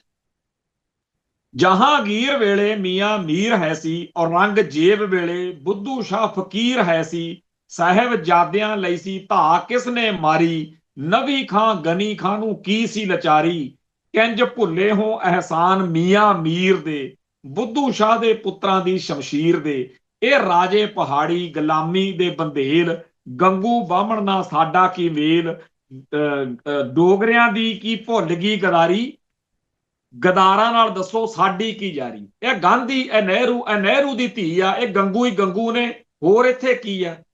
ਇਸ ਤੋਂ ਅੱਗੇ ਜਿਹੜੀ ਕਵਿਤਾ ਦਾ ਇੱਕ ਹੋਰ ਕਵਿਤਾ ਦਾ ਬੰਦ ਵਾ ਭਾਜੀ ਦੀ ਦਾ, ਉਹਦੇ ਚ ਹੈਗਾ ਸਿਲਸਿਲਾ ਖਤਮ ਨਹੀਂ ਹੁੰਦਾ, ਸਿਲਸਿਲਾ ਜਾਰੀ ਆ, ਹੁਣ ਗੰਗੂ ਦੇ ਨਵੇਂ ਵਾਰਸਾਂ ਦੀ ਵਾਰੀ ਆ। ਜਿਹੜੇ ਗੰਗੂ ਦੇ ਇੰਦਰਾ ਗਾਂਧੀ ਨਹਿਰੂ ਪਰਿਵਾਰ ਵਾਲੇ ਵਾਰਸ ਆ, ਉਹਨਾਂ ਨੇ ਜੋ ਆਪਣੇ ਨਾਲ ਕੀਤਾ ਉਹ ਅਲੱਗ ਇਤਿਹਾਸ ਆ। ਪਰ ਜਿਹੜੇ ਗੰਗੂ ਦੇ ਨਵੇਂ ਵਾਰਸ ਨੇ, ਆ ਜਿਹੜੇ ਬੀਜੇਪੀ ਆਰਐਸਐਸ ਵਾਲੇ ਨੇ, ਇਹਨਾਂ ਨੇ ਕਿਹੜਾ ਘੱਟ ਕੀਤੀ ਹੈ ਜਾਂ ਘੱਟ ਕਰਨੀ, ਨਵੇਂ ਵਾਰਸਾਂ ਨੇ। ਸੋ ਸਾਡੇ ਲਈ ਗੰਗੂਵਾਦ ਜਾਣੀ ਕਿ ਉਹ ਹਿੰਦੂ ਤਵ ਜਿਹੜਾ ਸਿੱਖੀ ਅਤੇ ਸਿੱਖਾਂ ਦਾ ਦੁਸ਼ਮਣ ਹੈ, ਉਹ ਚਾਹੇ ਜਿੱਦਾਂ ਮਰਜ਼ੀ ਦੁਸ਼ਮਣੀ ਕਰੇ, ਉਹ ਸਾਡੇ ਲਈ ਖਤਰਨਾਕ ਆ ਤੇ ਸਾਡੀ ਕੌਮ ਨੂੰ ਪਤਾ ਹੋਣਾ ਚਾਹੀਦਾ। ਹੁਣ ਪਾਰਲੀਮੈਂਟ ਦੇ ਵਿੱਚ ਦੋਨੇ ਗੰਗੂ ਦੇ ਵਾਰਸ ਆਪਸ ਵਿੱਚ ਹੀ ਲੜ ਰਹੇ ਨੇ। ਉਹ ਖੈਰ ਤਾਂ ਉਹ ਇੱਕ ਦੂਜੇ ਦੀ ਨੂੰ ਨਹੀਂ ਕਰਦੇ। ਇੰਦਰਾ ਗਾਂਧੀ ਪਹਿਲਾਂ ਇਹਨਾਂ ਦੁਆਲੇ ਹੋਈ ਰਹਿੰਦੀ ਸੀਗੀ, ਬੀਜੇਪੀ ਆਰਐਸਐਸ ਵਾਲੇ ਗੰਗੂਆਂ ਦੇ ਦੁਆਲੇ, ਤੇ ਅੱਜ ਜਦੋਂ ਇਹਨਾਂ ਕੋਲੇ ਤਾਕਤ ਆਈ ਆ, ਇਹ ਉਹਨਾਂ ਨੂੰ ਗਾਲਾਂ ਕੱਢੀ ਜਾਂਦੇ ਆ। ਸੋਚੋ, ਜਿਹੜੇ ਆਪ ਗੰਗੂਆਂ ਨਾਲ ਲੜਦੇ ਆ ਤੇ ਉਹ ਦੂਜੀਆਂ ਕੌਮਾਂ ਦਾ ਕੀ ਕਰਨਗੇ। ਕੋਈ ਕਹਿੰਦਾ 25 ਕਰੋੜ, ਕੋਈ ਕਹਿੰਦਾ 30 ਕਰੋੜ, ਜਿੰਨੇ ਮਰਜ਼ੀ ਕਰੋੜ ਹੋਣ, ਭਾਰਤ ਵਿੱਚ ਮੁਸਲਮਾਨਾਂ ਦੇ ਨਿਤ ਛੱਤਰ ਪੈਂਦਾ ਤੇ ਚੂ ਨਹੀਂ ਕਰਨ ਦਿੰਦੇ। ਆ ਪਿੱਛੇ ਜੇ ਉਹਨਾਂ ਨੇ ਇੱਕ ਆਪ ਹੀ ਕਾਂਡ ਜਿਹਾ ਕਰਵਾ ਲਿਆ ਉੱਥੇ ਲਾਲ ਕਿਲੇ ਕੋਲ, ਤੇ ਸਾਰੇ ਭਾਰਤ ਦੇ ਮੁਸਲਮਾਨਾਂ ਦੀ ਯਹੀ ਤਹੀ ਦੇਤੀ। ਤੇ ਫਿਰ ਸਿੱਖ ਕੌਮ ਦੇਖ ਲਵੇ ਵੀ ਉਹ ਅਜੇ ਆਪਣਾ ਨੰਬਰ ਉਹ ਹਿਸਾਬ ਜੇ ਨਾਲ ਲਾ ਰਹੇ ਨੇ, ਆਉਣੀ ਵਾਰੀ ਸਭ ਦੀ ਹੈ। ਅਜੇ ਜੇਕਰ ਉਹਨਾਂ ਨੂੰ ਚੀਜ਼ਾਂ ਰੋਕਦੀਆਂ ਨੇ ਜਿਹੜੀਆਂ, ਇੱਕ ਤਾਂ ਇਹ ਆ ਕਿ ਅਜੇ ਉਹ ਜਜ਼ਬਾ ਕਾਇਮ ਹੈ ਜਿਹੜਾ 1984 ਨੇ ਪੈਦਾ ਕੀਤਾ ਸੀ। ਆਪਾਂ ਪਿਛਲੇ ਦਿਨੀ ਗੱਲ ਕੀਤੀ ਸੀ ਨਾ, ਕੱਲ ਦੇ ਅਜੀਤ 'ਚ ਵੀ ਉਹ ਸਟੋਰੀ ਲੱਗੀ ਹੋਈ ਆ ਕਿ ਕਿੰਨੀ ਵਾਰ ਦਿੱਲੀ ਦਰਬਾਰ ਵਾਲਿਆਂ ਨੇ ਪੈਰ ਪਿੱਛੇ ਕੀਤੇ ਆ ਪੰਜਾਬ ਦੇ ਉਲਟ ਫੈਸਲੇ ਲੈ ਕੇ। ਕਿਉਂ ਕੀਤੇ ਆ? ਕਿਉਂਕਿ ਹਰ ਵਾਰੀ ਇਹ ਰਿਪੋਰਟ ਬਣ ਜਾਂਦੀ ਆ ਕਿ ਪੰਜਾਬ 'ਚ ਅਜੇ ਵੀ ਪੋਟੈਂਸ਼ੀਅਲ, ਜਿੰਨਾ ਟਾਈਮ ਪੰਜਾਬ ਦੇ ਵਿੱਚ ਇਹ ਪੰਥਕ ਜਜ਼ਬਾ ਕਾਇਮ ਆ ਸਿਰ ਤੇ ਖੱਫਣ ਬੰਨ ਕੇ ਕੌਮ ਲਈ ਲੜਨ ਮਰਨ ਦਾ, ਉਹਨਾਂ ਟਾਈਮ। ਔਰ ਇਹ ਜਜ਼ਬਾ ਇਕੱਲਾ ਦਿੱਲੀ ਨੂੰ ਜਾਂ ਗੰਗੂ ਬਾਹਮਣ ਦੇ ਵਾਰਸਾਂ ਨੂੰ ਨਹੀਂ ਡਰਾਉਂਦਾ, ਇਹ ਪੰਥ ਦੇ ਪੰਜਾਬ ਦੇ ਅੰਦਰ ਵਸਦੇ ਗਦਾਰਾਂ ਨੂੰ ਵੀ ਡਰਾਉਂਦਾ, ਜਿਹੜੇ ਕਹਿੰਦੇ ਆ ਜੀ ਖਾਲਿਸਤਾਨ ਲਈ ਸੰਘਰਸ਼ ਮਾੜਾ। ਜਿਹੜੇ ਖਾੜਕੂ ਸੰਘਰਸ਼ ਨੂੰ ਤਾਂ ਚਲੋ ਮਾੜਾ ਕਹਿਣਾ ਹੀ ਆ, ਵੀ ਉਹ ਸਿੱਧੀ ਹਿੱਕ 'ਚ ਵੱਜਦੇ ਆ।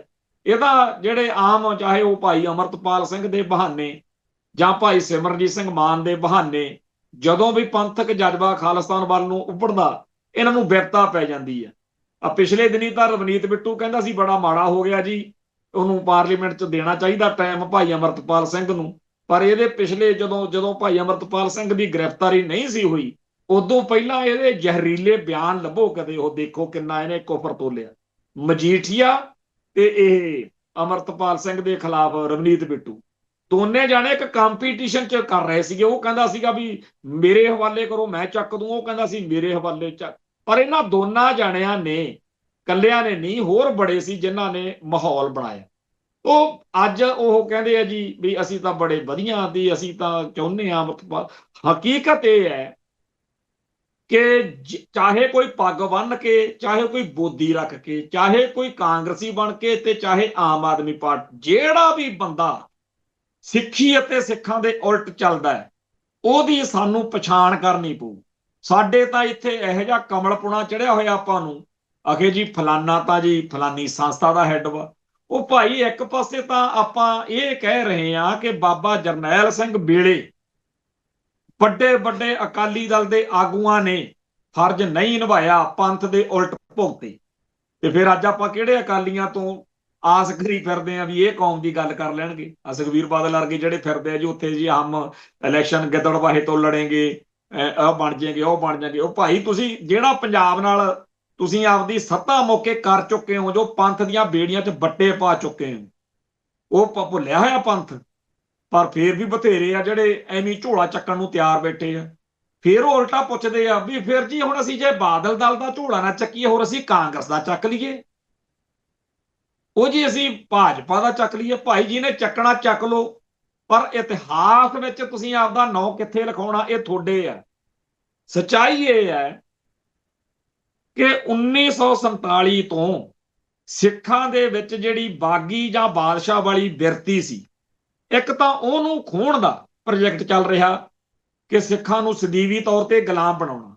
ਉਹਦੇ ਲਈ ਜ਼ਰੂਰੀ ਆ ਵੀ ਕੁਝ ਸਿੱਖਾਂ ਨੂੰ ਬਾਦਲਕਿਆਂ ਦੇ ਪਿੱਠੂ ਬਣਾਓ, ਕਿਸੇ ਨੂੰ ਆਮ ਆਦਮੀ ਪਾਰਟੀ ਦਾ ਮਤਲਬ ਸਿਆਸੀ ਦਲਾਂ ਦੇ ਪਿੱਠੂ ਬਣਾ ਕੇ ਉਹਨਾਂ ਨੂੰ ਕਿ ਗਧੀ ਗੇੜ ਚ ਪਾਈ ਚੱਲੋ ਵੀ ਤੁਸੀਂ ਇੱਥੇ ਘੁੰਮੀ ਚੱਲੋ, ਫਲਾਨਾ ਹਰਾਉਣਾ, ਫਲਾਨਾ ਜਿਤਾਉਣਾ, ਫਲਾਨਾ ਹਰਾਉਣਾ, ਫਲਾਨਾ ਜਿਤਾਉਣਾ। ਉਹਨਾਂ ਨੂੰ ਕੌਮ ਦੀ ਚੜ੍ਹਦੀ ਕਲਾ ਦਾ ਜਾਂ ਖਾਲਿਸਤਾਨ ਦਾ ਸਵਾਲ ਦਿਮਾਗ 'ਚ ਆਉਣ ਹੀ ਨਾ ਦਿਓ। ਇਹ ਇੱਕ ਪ੍ਰੋਜੈਕਟ ਚੱਲ ਰਿਹਾ। ਦੂਜਾ ਇਹ ਹੈ ਕਿ ਭਾਰਤੀ ਹਕੂਮਤ ਸਿੱਖੀ ਅਤੇ ਸਿੱਖਾਂ ਦਾ ਸਰਬਨਾਸ਼ ਕਰਨ ਲਈ ਵਜਿੱਦ ਹੈ, ਪਰ ਉਹ ਪ੍ਰੋਜੈਕਟ ਤਾਂ ਸਿਰੇ ਚੜ ਸਕਦਾ ਜੇ ਕਹਾੜੇ ਦਾ ਦਸਤਾ ਬਣਨ ਵਾਲੇ ਲੱਭਣ। ਸੋ ਜਿਹੜੇ ਸਿੱਖ ਪੰਥ ਤੇ ਪੰਜਾਬ ਨੂੰ ਸਮਰਪਿਤ ਨੇ, ਕੌਮ ਦੀ ਆਜ਼ਾਦੀ ਲਈ, ਖਾਲਿਸਤਾਨ ਲਈ ਸਿਰਾਂ ਤੇ ਖੱਫਣ ਬੰਨਣ ਦਾ ਜਜ਼ਬਾ ਰੱਖਦੇ, ਉਹਨਾਂ ਨੂੰ ਮਰਵਾਉਣ ਲਈ ਕਹਾੜੇ ਦੇ ਦਸਤਿਆਂ ਦੀ ਲੋੜ ਆ। ਚਾਹੇ ਉਹ KPS ਗਿੱਲ ਹੋਵੇ, ਚਾਹੇ ਬੇਅੰਤਾ ਸਿੰਘ ਹੋਵੇ, ਚਾਹੇ ਬਾਦਲ ਹੋਵੇ, ਚਾਹੇ ਬਰਨਾਲਾ ਹੋਵੇ, ਚਾਹੇ ਕੋਈ ਲੌਂਗੋਵਾਲ ਹੋਵੇ, ਬੜੀ ਲੋੜ ਪੈਂਦੀ ਹੈ। ਤੇ ਇੱਥੇ ਤਾਂ ਲਾਈਨ ਲੱਗੀ ਪਈ ਹੈ, ਇੱਥੇ ਤਾਂ ਲਾਈਨ ਲੱਗੀ ਪਈ ਆ ਇੱਕ ਦੂਜੇ ਤੋਂ ਵੱਧ ਕੇ। ਉਹ ਕਹਿੰਦੇ ਆ ਸੁਖਬੀਰ ਬਾਦਲ ਦਿੱਲੀ ਨੂੰ ਇਹੀ ਕਹਿ ਰਿਹਾ ਨਾ ਕਿ ਜੀ ਇੱਕ ਵਾਰੀ ਮੇਰੇ ਹੱਥ ਕੁਰਸੀ ਆਉਣ ਦਿਓ। ਮੈਂ ਪਹਿਲਾਂ ਤਾਂ ਉਹ ਠੋਕਣੇ ਆ ਸਾਰੇ ਜਿਹੜੇ ਕਹਿੰਦੇ ਆ 2 ਦਸੰਬਰ ਵਾਲਾ ਹੁਕਮਨਾਮਾ ਬੜਾ ਵਧੀਆ ਸੀ। ਤੇ ਜੇ ਕਿਤੇ ਰੱਬ ਨਾ ਕਰੇ, ਪਹਿਲੀ ਗੱਲ ਤਾਂ ਚਲੋ ਮੁਸ਼ਕਲ ਆ, ਪਰ ਜੇ ਉਹਦੇ ਕੋਲੇ ਸ਼ਕਤੀ ਆ ਜਾਵੇ, ਸਿਆਸੀ ਤਾਕਤ ਆ ਜਾਏ, ਤੁਸੀਂ ਇਹ ਸੋਚੋ ਵੀ ਬਣੂ ਕੀ। ਵੱਡਾ ਬਾਦਲ ਤਾਂ ਫੇਰ ਵੀ ਤਲਵੰਡੀ ਸਾਹਿਬ ਸੀ, ਢੀਂਡਸੇ ਭੂੰਦੜ ਵਰਗੇ ਜਾਂ ਖਾਸ ਤੌਰ ਤੇ ਜਥੇਦਾਰ ਟੌੜੇ ਦਾ ਉਹ ਉਸ ਮੌਕੇ ਉਹ ਰੁਕ ਜਾਂਦਾ ਸੀ ਫਿਰ ਵੀ। ਹਾਲਾਂਕਿ ਜਦੋਂ ਇਹ ਸਾਰੀ ਲੀਡਰਸ਼ਿਪ ਪਾਸੇ ਹੋ ਗਈ, ਜਦੋਂ ਟੌੜੇ ਤਲਵੰਡੀ ਉਹਨਾਂ ਦਾ ਕੰਮ ਖਤਮ ਹੋ ਗਿਆ, ਫਿਰ ਤਾਂ ਬਾਦਲ ਨੇ ਜੋ ਗੰਦ ਪਾਇਆ ਸਾਹਮਣੇ ਹੀ ਆ। ਫਿਰ ਤਾਂ ਇਜ਼ਹਾਰ ਆਲਮ ਸੈਣੀ ਵਰਗੇ ਤੇ ਜਿੰਨੇ ਬੁੱਚੜ ਨੇ ਉਹਨਾਂ ਦੀ ਚੜ੍ਹਤ ਰਹੀ ਤੇ ਸਰਸੇ ਵਾਲਿਆਂ ਦੀ ਚੜ੍ਹਤ ਰਹੀ। ਪਰ ਫਿਰ ਵੀ ਜਿਹੜੇ ਪੁਰਾਣੇ ਅਕਾਲੀ ਸੀ ਉਹਨਾਂ 'ਚ ਮਾੜਾ ਮੋਟਾ ਰੰਗ ਰੋਗਨ ਸੀਗਾ ਪੰਥ ਦਾ। ਆ ਜਿਹੜੀ ਸੁਖਬੀਰ ਬਾਦਲ ਦੀ ਜੁੰਡਲੀ ਆ, ਇਹਨਾਂ ਬਾਰੇ ਤਾਂ ਰੌਲਾ ਪੈਂਦਾ ਨਾ। ਅਕਾਲ ਤਖਤ ਦੇ ਜਥੇਦਾਰ ਨੇ ਵੀ ਕਿਹਾ ਵੀਰਵਾਲ ਦਿਵਸ ਗਲਤ ਵਾ। ਉਹ ਭਾਈ ਜਿਹੜੇ BJP ਦੇ ਆਗੂ ਕਹਿ ਰਹੇ ਨੇ, ਸਬੂਤ ਦੇ ਰਹੇ ਨੇ ਕਿ ਵੀਰਵਾਲ ਦਿਵਸ ਜਿਹੜਾ ਹੈ ਇਹਦੀ ਮੰਗ ਤਾਂ ਸੁਖਬੀਰ ਬਾਦਲ ਨੇ ਕੀਤੀ ਸੀ, ਤੇ ਸੁਖਬੀਰ ਬਾਦਲ ਨੇ ਇਕੱਲੇ ਨੇ ਇਹ ਚੰਦ ਨਹੀਂ ਚਾੜਿਆ। ਜਦੋਂ ਜਿਹੜਾ ਪੰਜਾਬ ਦੇ ਬਾਰੇ ਇੱਕ ਵਾਰੀ ਚੰਡੀਗੜ੍ਹ ਦੀ ਗੱਲ ਚੱਲੀ, ਉੱਥੇ ਕੇਂਦਰੀ ਮੀਟਿੰਗ ਚੱਲ ਰਹੀ ਸੀ ਕੋਈ, ਹਰਿਆਣੇ ਨੂੰ ਚੰਡੀਗੜ੍ਹ 'ਚ ਕਹਿੰਦੇ ਹਰਿਆਣੇ ਦੇ ਵਿੱਚ ਹਰਿਆਣੇ ਦੀ ਸਰਕਾਰ ਨੂੰ ਚੰਡੀਗੜ੍ਹ ਦੇ ਵਿੱਚ ਰਾਜਧਾਨੀ ਬਣਾਉਣ ਲਈ ਥਾਂ ਦੇਣੀ ਹੈ। ਜਦੋਂ ਇਹ ਗੱਲ ਚੱਲੀ ਤਾਂ ਸਾਡਾ ਭਗਵੰਤ ਮਾਨ ਪੰਜਾਬ ਦਾ ਮੁੱਖ ਮੰਤਰੀ ਉਹ ਮੂੰਹ ਅੱਡ ਕੇ ਕਹਿੰਦਾ ਵੀ ਸਾਨੂੰ ਵੀ ਦਿਓ। ਉਹ ਕਮਲਿਆ, ਤੈਂ ਤਾਂ ਕਹਿਣਾ ਇਹ ਸੀ ਵੀ ਇਹਨਾਂ ਦਾ ਤਾਂ ਹੱਕ ਹੀ ਨਹੀਂ ਬਣਦਾ ਹਰਿਆਣੇ ਦਾ। ਇਹਨਾਂ ਨੂੰ ਤਾਂ 1966 ਤੋਂ 5 ਸਾਲ ਵੈਸੇ ਟਾਈਮ ਦਿੱਤਾ ਸੀਗਾ ਵੀ ਮਾੜਾ ਮੋਟਾ ਤੁਹਾਡਾ ਡੰਗ ਸਾਰ ਦਿੰਦੇ ਆ, ਤੁਸੀਂ ਆਪਦੀ ਕਿਤੇ ਰਾਜਧਾਨੀ ਬਣਾਉਣੀ ਹੈ ਬਣਾ ਲਿਓ, ਤੁਹਾਡਾ ਇੱਥੇ ਕੀ ਹੱਕ ਬਣਦਾ। ਉਲਟਾ ਮੂੰਹ ਚੱਕ ਕੇ ਕਹਿੰਦਾ ਵੀ ਸਾਨੂੰ ਤੁਹਾਡਾ ਪੰਜਾਬ ਤਾਂ ਤੁਹਾਡਾ ਸਾਰਾ। ਤੋਂ ਪੰਜਾਬ ਨੂੰ ਕੋਈ ਭਗਵੰਤ ਮਾਨ ਵਰਗਾ ਟੱਕਰ ਜਾਂਦਾ ਤੇ ਉਲਟਾ ਵਾ ਜਿਹੜਾ ਜਿਹਦੇ ਬਾਰੇ ਸੁਖਬੀਰ ਬਾਰੇ ਕਹਿੰਦੇ ਆ ਜੀ ਸਾਰੀ ਉਮਰ ਸਿੱਖੀ ਅਤੇ ਸਿੱਖਾਂ ਦੇ ਨਾਲ ਧਰੋਹ ਕਮਾਉਣ ਵਾਲੇ ਬੰਦੇ ਤਾਂ ਇੱਥੇ ਲੀਡਰ ਨੇ। ਇਸ ਮੌਕੇ ਪੰਜਾਬ ਦੇ ਵਿੱਚ ਬੇਅੰਤ ਪਿੰਡਾਂ 'ਚ ਇਹੋ ਜਿਹੇ ਬਜ਼ੁਰਗ ਜਾਂ ਸਿਆਣੇ ਸਿੱਖ ਬੈਠੇ ਆ ਜਿਨ੍ਹਾਂ ਨੇ 1978 ਤੋਂ ਚੱਲੇ ਸੰਘਰਸ਼ ਵਿੱਚ ਹਿੱਸਾ ਪਾਇਆ। ਵਿਚਾਰੇ ਬੜੇ ਆਵਾਜ਼ਾਰ ਨੇ, ਬੜੇ ਦੁਖੀ ਨੇ ਕਿ ਬਣੂ ਕੀ ਸਾਡਾ। ਔਰ ਜਿੰਨਾ ਟਾਈਮ ਇਹ ਸਾਡੇ ਅੰਦਰ ਹੈਗਾ ਵੀ ਸਾਡਾ ਬਣੂ ਕੀ, ਸਮਝ ਲਓ ਕਿ ਉਹ ਤੱਤ ਜਿਉਂਦਾ। ਕਿਉਂਕਿ ਜਦੋਂ ਇਹੋ ਜਿਹੇ ਬਜ਼ੁਰਗਾਂ ਕੋਲੇ ਜਿਨ੍ਹਾਂ ਚਿੱਟੀਆਂ ਦਾੜੀਆਂ ਹੋ ਗਈਆਂ, ਕਿਉਂਕਿ ਜਿਹੜੀ 1984 ਮੌਕੇ 20 ਤੋਂ 30 ਸਾਲ ਦੇ ਵਿਚਾਲੇ ਸਾਡੀ ਜਵਾਨੀ ਸੀ, ਬਹੁਤੇ ਸ਼ਹੀਦ ਹੋ ਗਏ, ਬਹੁਤ ਸਾਰਿਆਂ ਨੂੰ ਅੱਡ ਅੱਡ ਮੁਲਕਾਂ ਸੂਬਿਆਂ 'ਚੋਂ ਭੱਜਣਾ ਪੈ ਗਿਆ। ਪਰ ਜਿਹੜੇ ਇੱਥੇ ਪੰਜਾਬ 'ਚ ਨੇ ਜਿਨ੍ਹਾਂ ਨੇ ਉਹ ਦੌਰ ਦੇਖਿਆ ਜਦੋਂ ਕੌਮ ਲੜੀ, ਉਹ ਅੱਜ 50 60 70 ਸਾਲ ਦੀ ਉਮਰ ਵਾਲੇ ਜਿੰਨੇ ਵੀ ਨੇ, ਉਹ ਜਦੋਂ ਉਸ ਦੌਰ ਦੀਆਂ ਗੱਲਾਂ ਕਰਦੇ ਆ ਤਾਂ ਇੱਕ ਗੱਲ ਸਾਰੇ ਉਹ ਕਹਿ ਦਿੰਦੇ ਨੇ ਬਈ ਜੇ ਉਹ ਨਾ ਉੱਠਦੇ ਨਾ ਜੁਝਾਰੂ, ਜੇ ਕੌਮ ਲਈ ਲੜਨ ਵਾਲੇ ਅਸਾਲਟ ਚੱਕ ਕੇ ਮੈਦਾਨ 'ਚ ਨਾ ਆਉਂਦੇ, ਕਿਹਨੇ ਪੁੱਛਣਾ ਸੀ। ਹੁਣ ਆਏ ਦਿਨ ਪੰਜਾਬ ਦੇ ਬਾਹਰ ਗਏ ਹੋਏ ਸਿੱਖਾਂ ਦੀਆਂ ਵੀਡੀਓਜ਼ ਆਉਂਦੀਆਂ ਨੇ, ਕਿਸੇ ਦੀ ਪੱਗ ਲਾਹਤੀ, ਕਦੇ ਕਿਸੇ ਨੂੰ ਸਿੱਖ ਨੂੰ ਹੋਰ ਤਰੀਕੇ ਨਾਲ ਜਲੀਲ ਕਰਤਾ। ਫਿਰ ਪਤਾ ਹੁੰਦਾ ਵੀ 24 ਘੰਟੇ ਦੇ ਅੰਦਰ ਅੰਦਰ ਜਾਂ ਤਾਂ ਉੱਥੋਂ ਦੀ ਪੁਲਿਸ ਪਰਚਾ ਦਰਜ ਕਰ ਦੂ ਜਾਂ ਉਹ ਮਾਫੀ ਮੰਗ ਲੂ। ਆ ਪਰਸੋਂ ਕੋਈ ਹਰਕ ਜਾਦਵ, ਉਹਦੀ ਵੀਡੀਓ ਆਈ ਕਿ ਜੀ ਉਹਨੇ ਸਿੱਖਾਂ ਦੇ 12 ਵੱਜ ਗਏ ਵਾਲੀ ਗੱਲ ਕਹੀ, ਬਾਰ ਕੌਂਸਲ ਦੇ ਵਿੱਚ ਬੋਲ ਰਿਹਾ ਤੇ ਉਹ ਨਾਰੇ ਜੇ ਲਵਾ ਰਿਹਾ ਤੇ ਇੱਕ ਸਰਦਾਰ ਨੂੰ ਦੇਖ ਕੇ ਕਹਿੰਦਾ ਸਰਦਾਰ ਜੀ 12 ਵੱਜ ਗਏ। ਬੜਾ ਰੌਲਾ ਪਿਆ ਤੇ ਬਾਅਦ ਵਿੱਚ ਉਹ ਪੌਂਟਾ ਸਾਹਿਬ ਚਲੇ ਗਿਆ ਤੇ ਉੱਥੇ ਨਾਲੇ ਤਾਂ ਸੇਵਾ ਕੀਤੀ ਨਾਲੇ ਭੁੱਲ ਬਖਸ਼ਾਈ। ਕਿਸੇ ਸੱਜਣ ਦਾ ਫੋਨ ਆਇਆ, ਕਹਿੰਦਾ ਇਹਨੂੰ ਪਤਾ ਨਹੀਂ ਸੀ ਜਦੋਂ ਇਹਨੇ ਕਰਤੂਤ ਕੀਤੀ ਆ। ਮੈਂ ਕਿਹਾ ਸਭ ਪਤਾ। ਕਹਿੰਦਾ ਫਿਰ ਕਰਕੇ ਬਾਅਦ ਚ ਮਾਫੀ। ਮੈਂ ਕਿਹਾ ਦੇਖੋ, ਕਰਨ ਵੇਲੇ ਤਾਂ ਉਹਨਾਂ ਦੇ ਮਨ ਦਾ ਅੰਦਰਲਾ ਹਿੰਦੂ ਜਿਹੜਾ ਜ਼ਹਿਰ ਤੇ ਨਫ਼ਰਤ ਆ ਉਹ ਜਾਗਿਆ ਹੁੰਦਾ। ਜਦੋਂ ਉਹਨਾਂ ਨੂੰ ਪਤਾ ਲੱਗਦਾ, ਜਦੋਂ ਘਰ ਵਾਲੀ ਕਹਿੰਦੀ ਆ ਵੀ ਇਹਨਾਂ ਦਾ ਪਤਾ ਕੁਛ ਨਹੀਂ, ਕਦੋਂ ਨਲਕੇ ਦੇ ਫਿਲਟਰ ਵਰਗਾ ਕਰਕੇ ਤੁਰ ਜਾਣ, ਜੇ ਹੋਰ ਨਹੀਂ ਤਾਂ ਜੁੱਤੀ ਮਾਰਨ ਜੋਗੇ ਤਾਂ ਹੈਗੇ ਆ ਨਾ। ਕਿਉਂ ਜੁੱਤੀਆਂ ਖਾਨਾ, ਇਹਨਾਂ ਦੀ ਜੁੱਤੀ 'ਚ ਅਜੇ ਵੀ ਸਿੱਖਾਂ ਦੇ ਦਮ ਹੈਗਾ।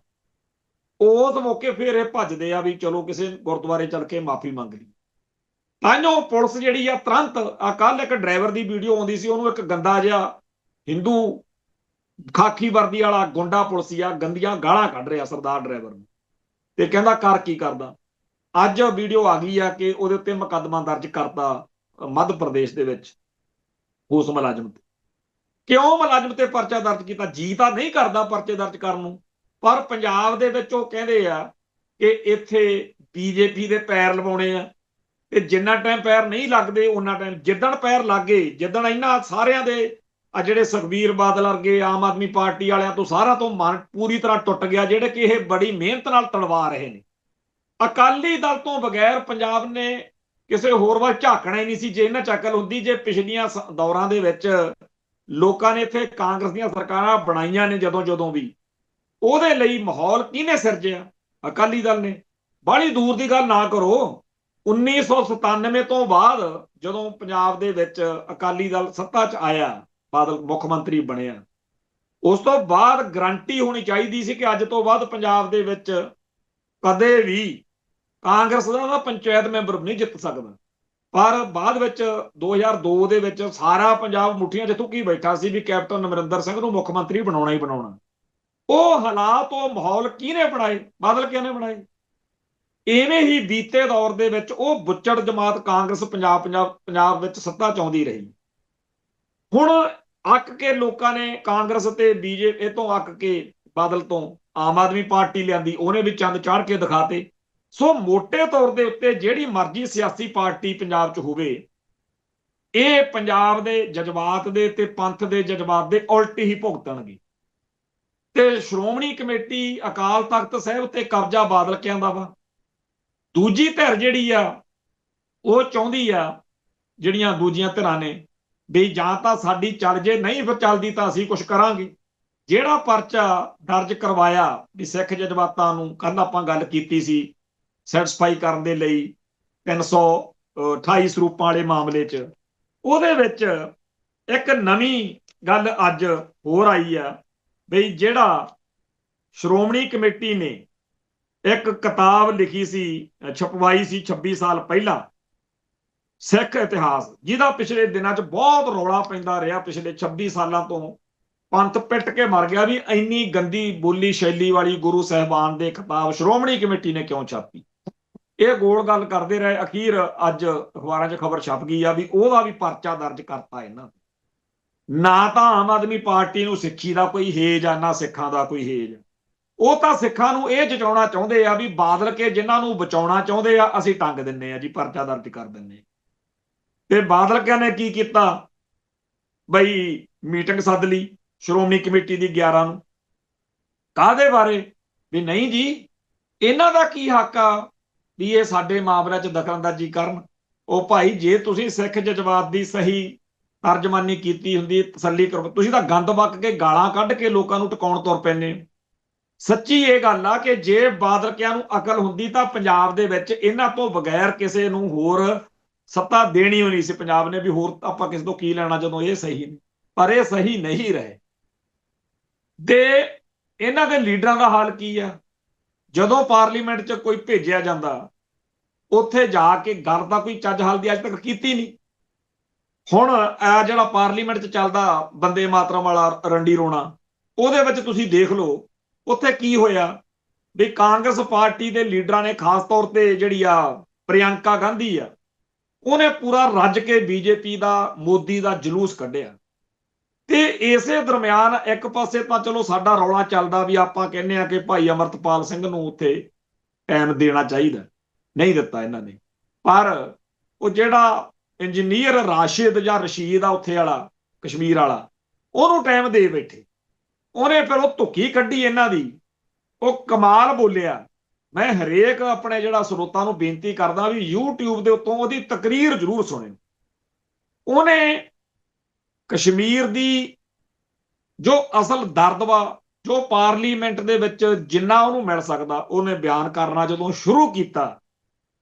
ਮੈਂ ਹੈਰਾਨ ਇਸ ਗੱਲ ਤੇ ਆ ਵੀ ਜਦੋਂ ਕੋਈ ਬੰਦਾ ਦਿਲੋਂ ਬੋਲਦਾ ਤਾਂ ਉਦੋਂ ਅਸਰ ਕੀ ਹੁੰਦਾ, ਉਹਦੇ ਅਸਰ।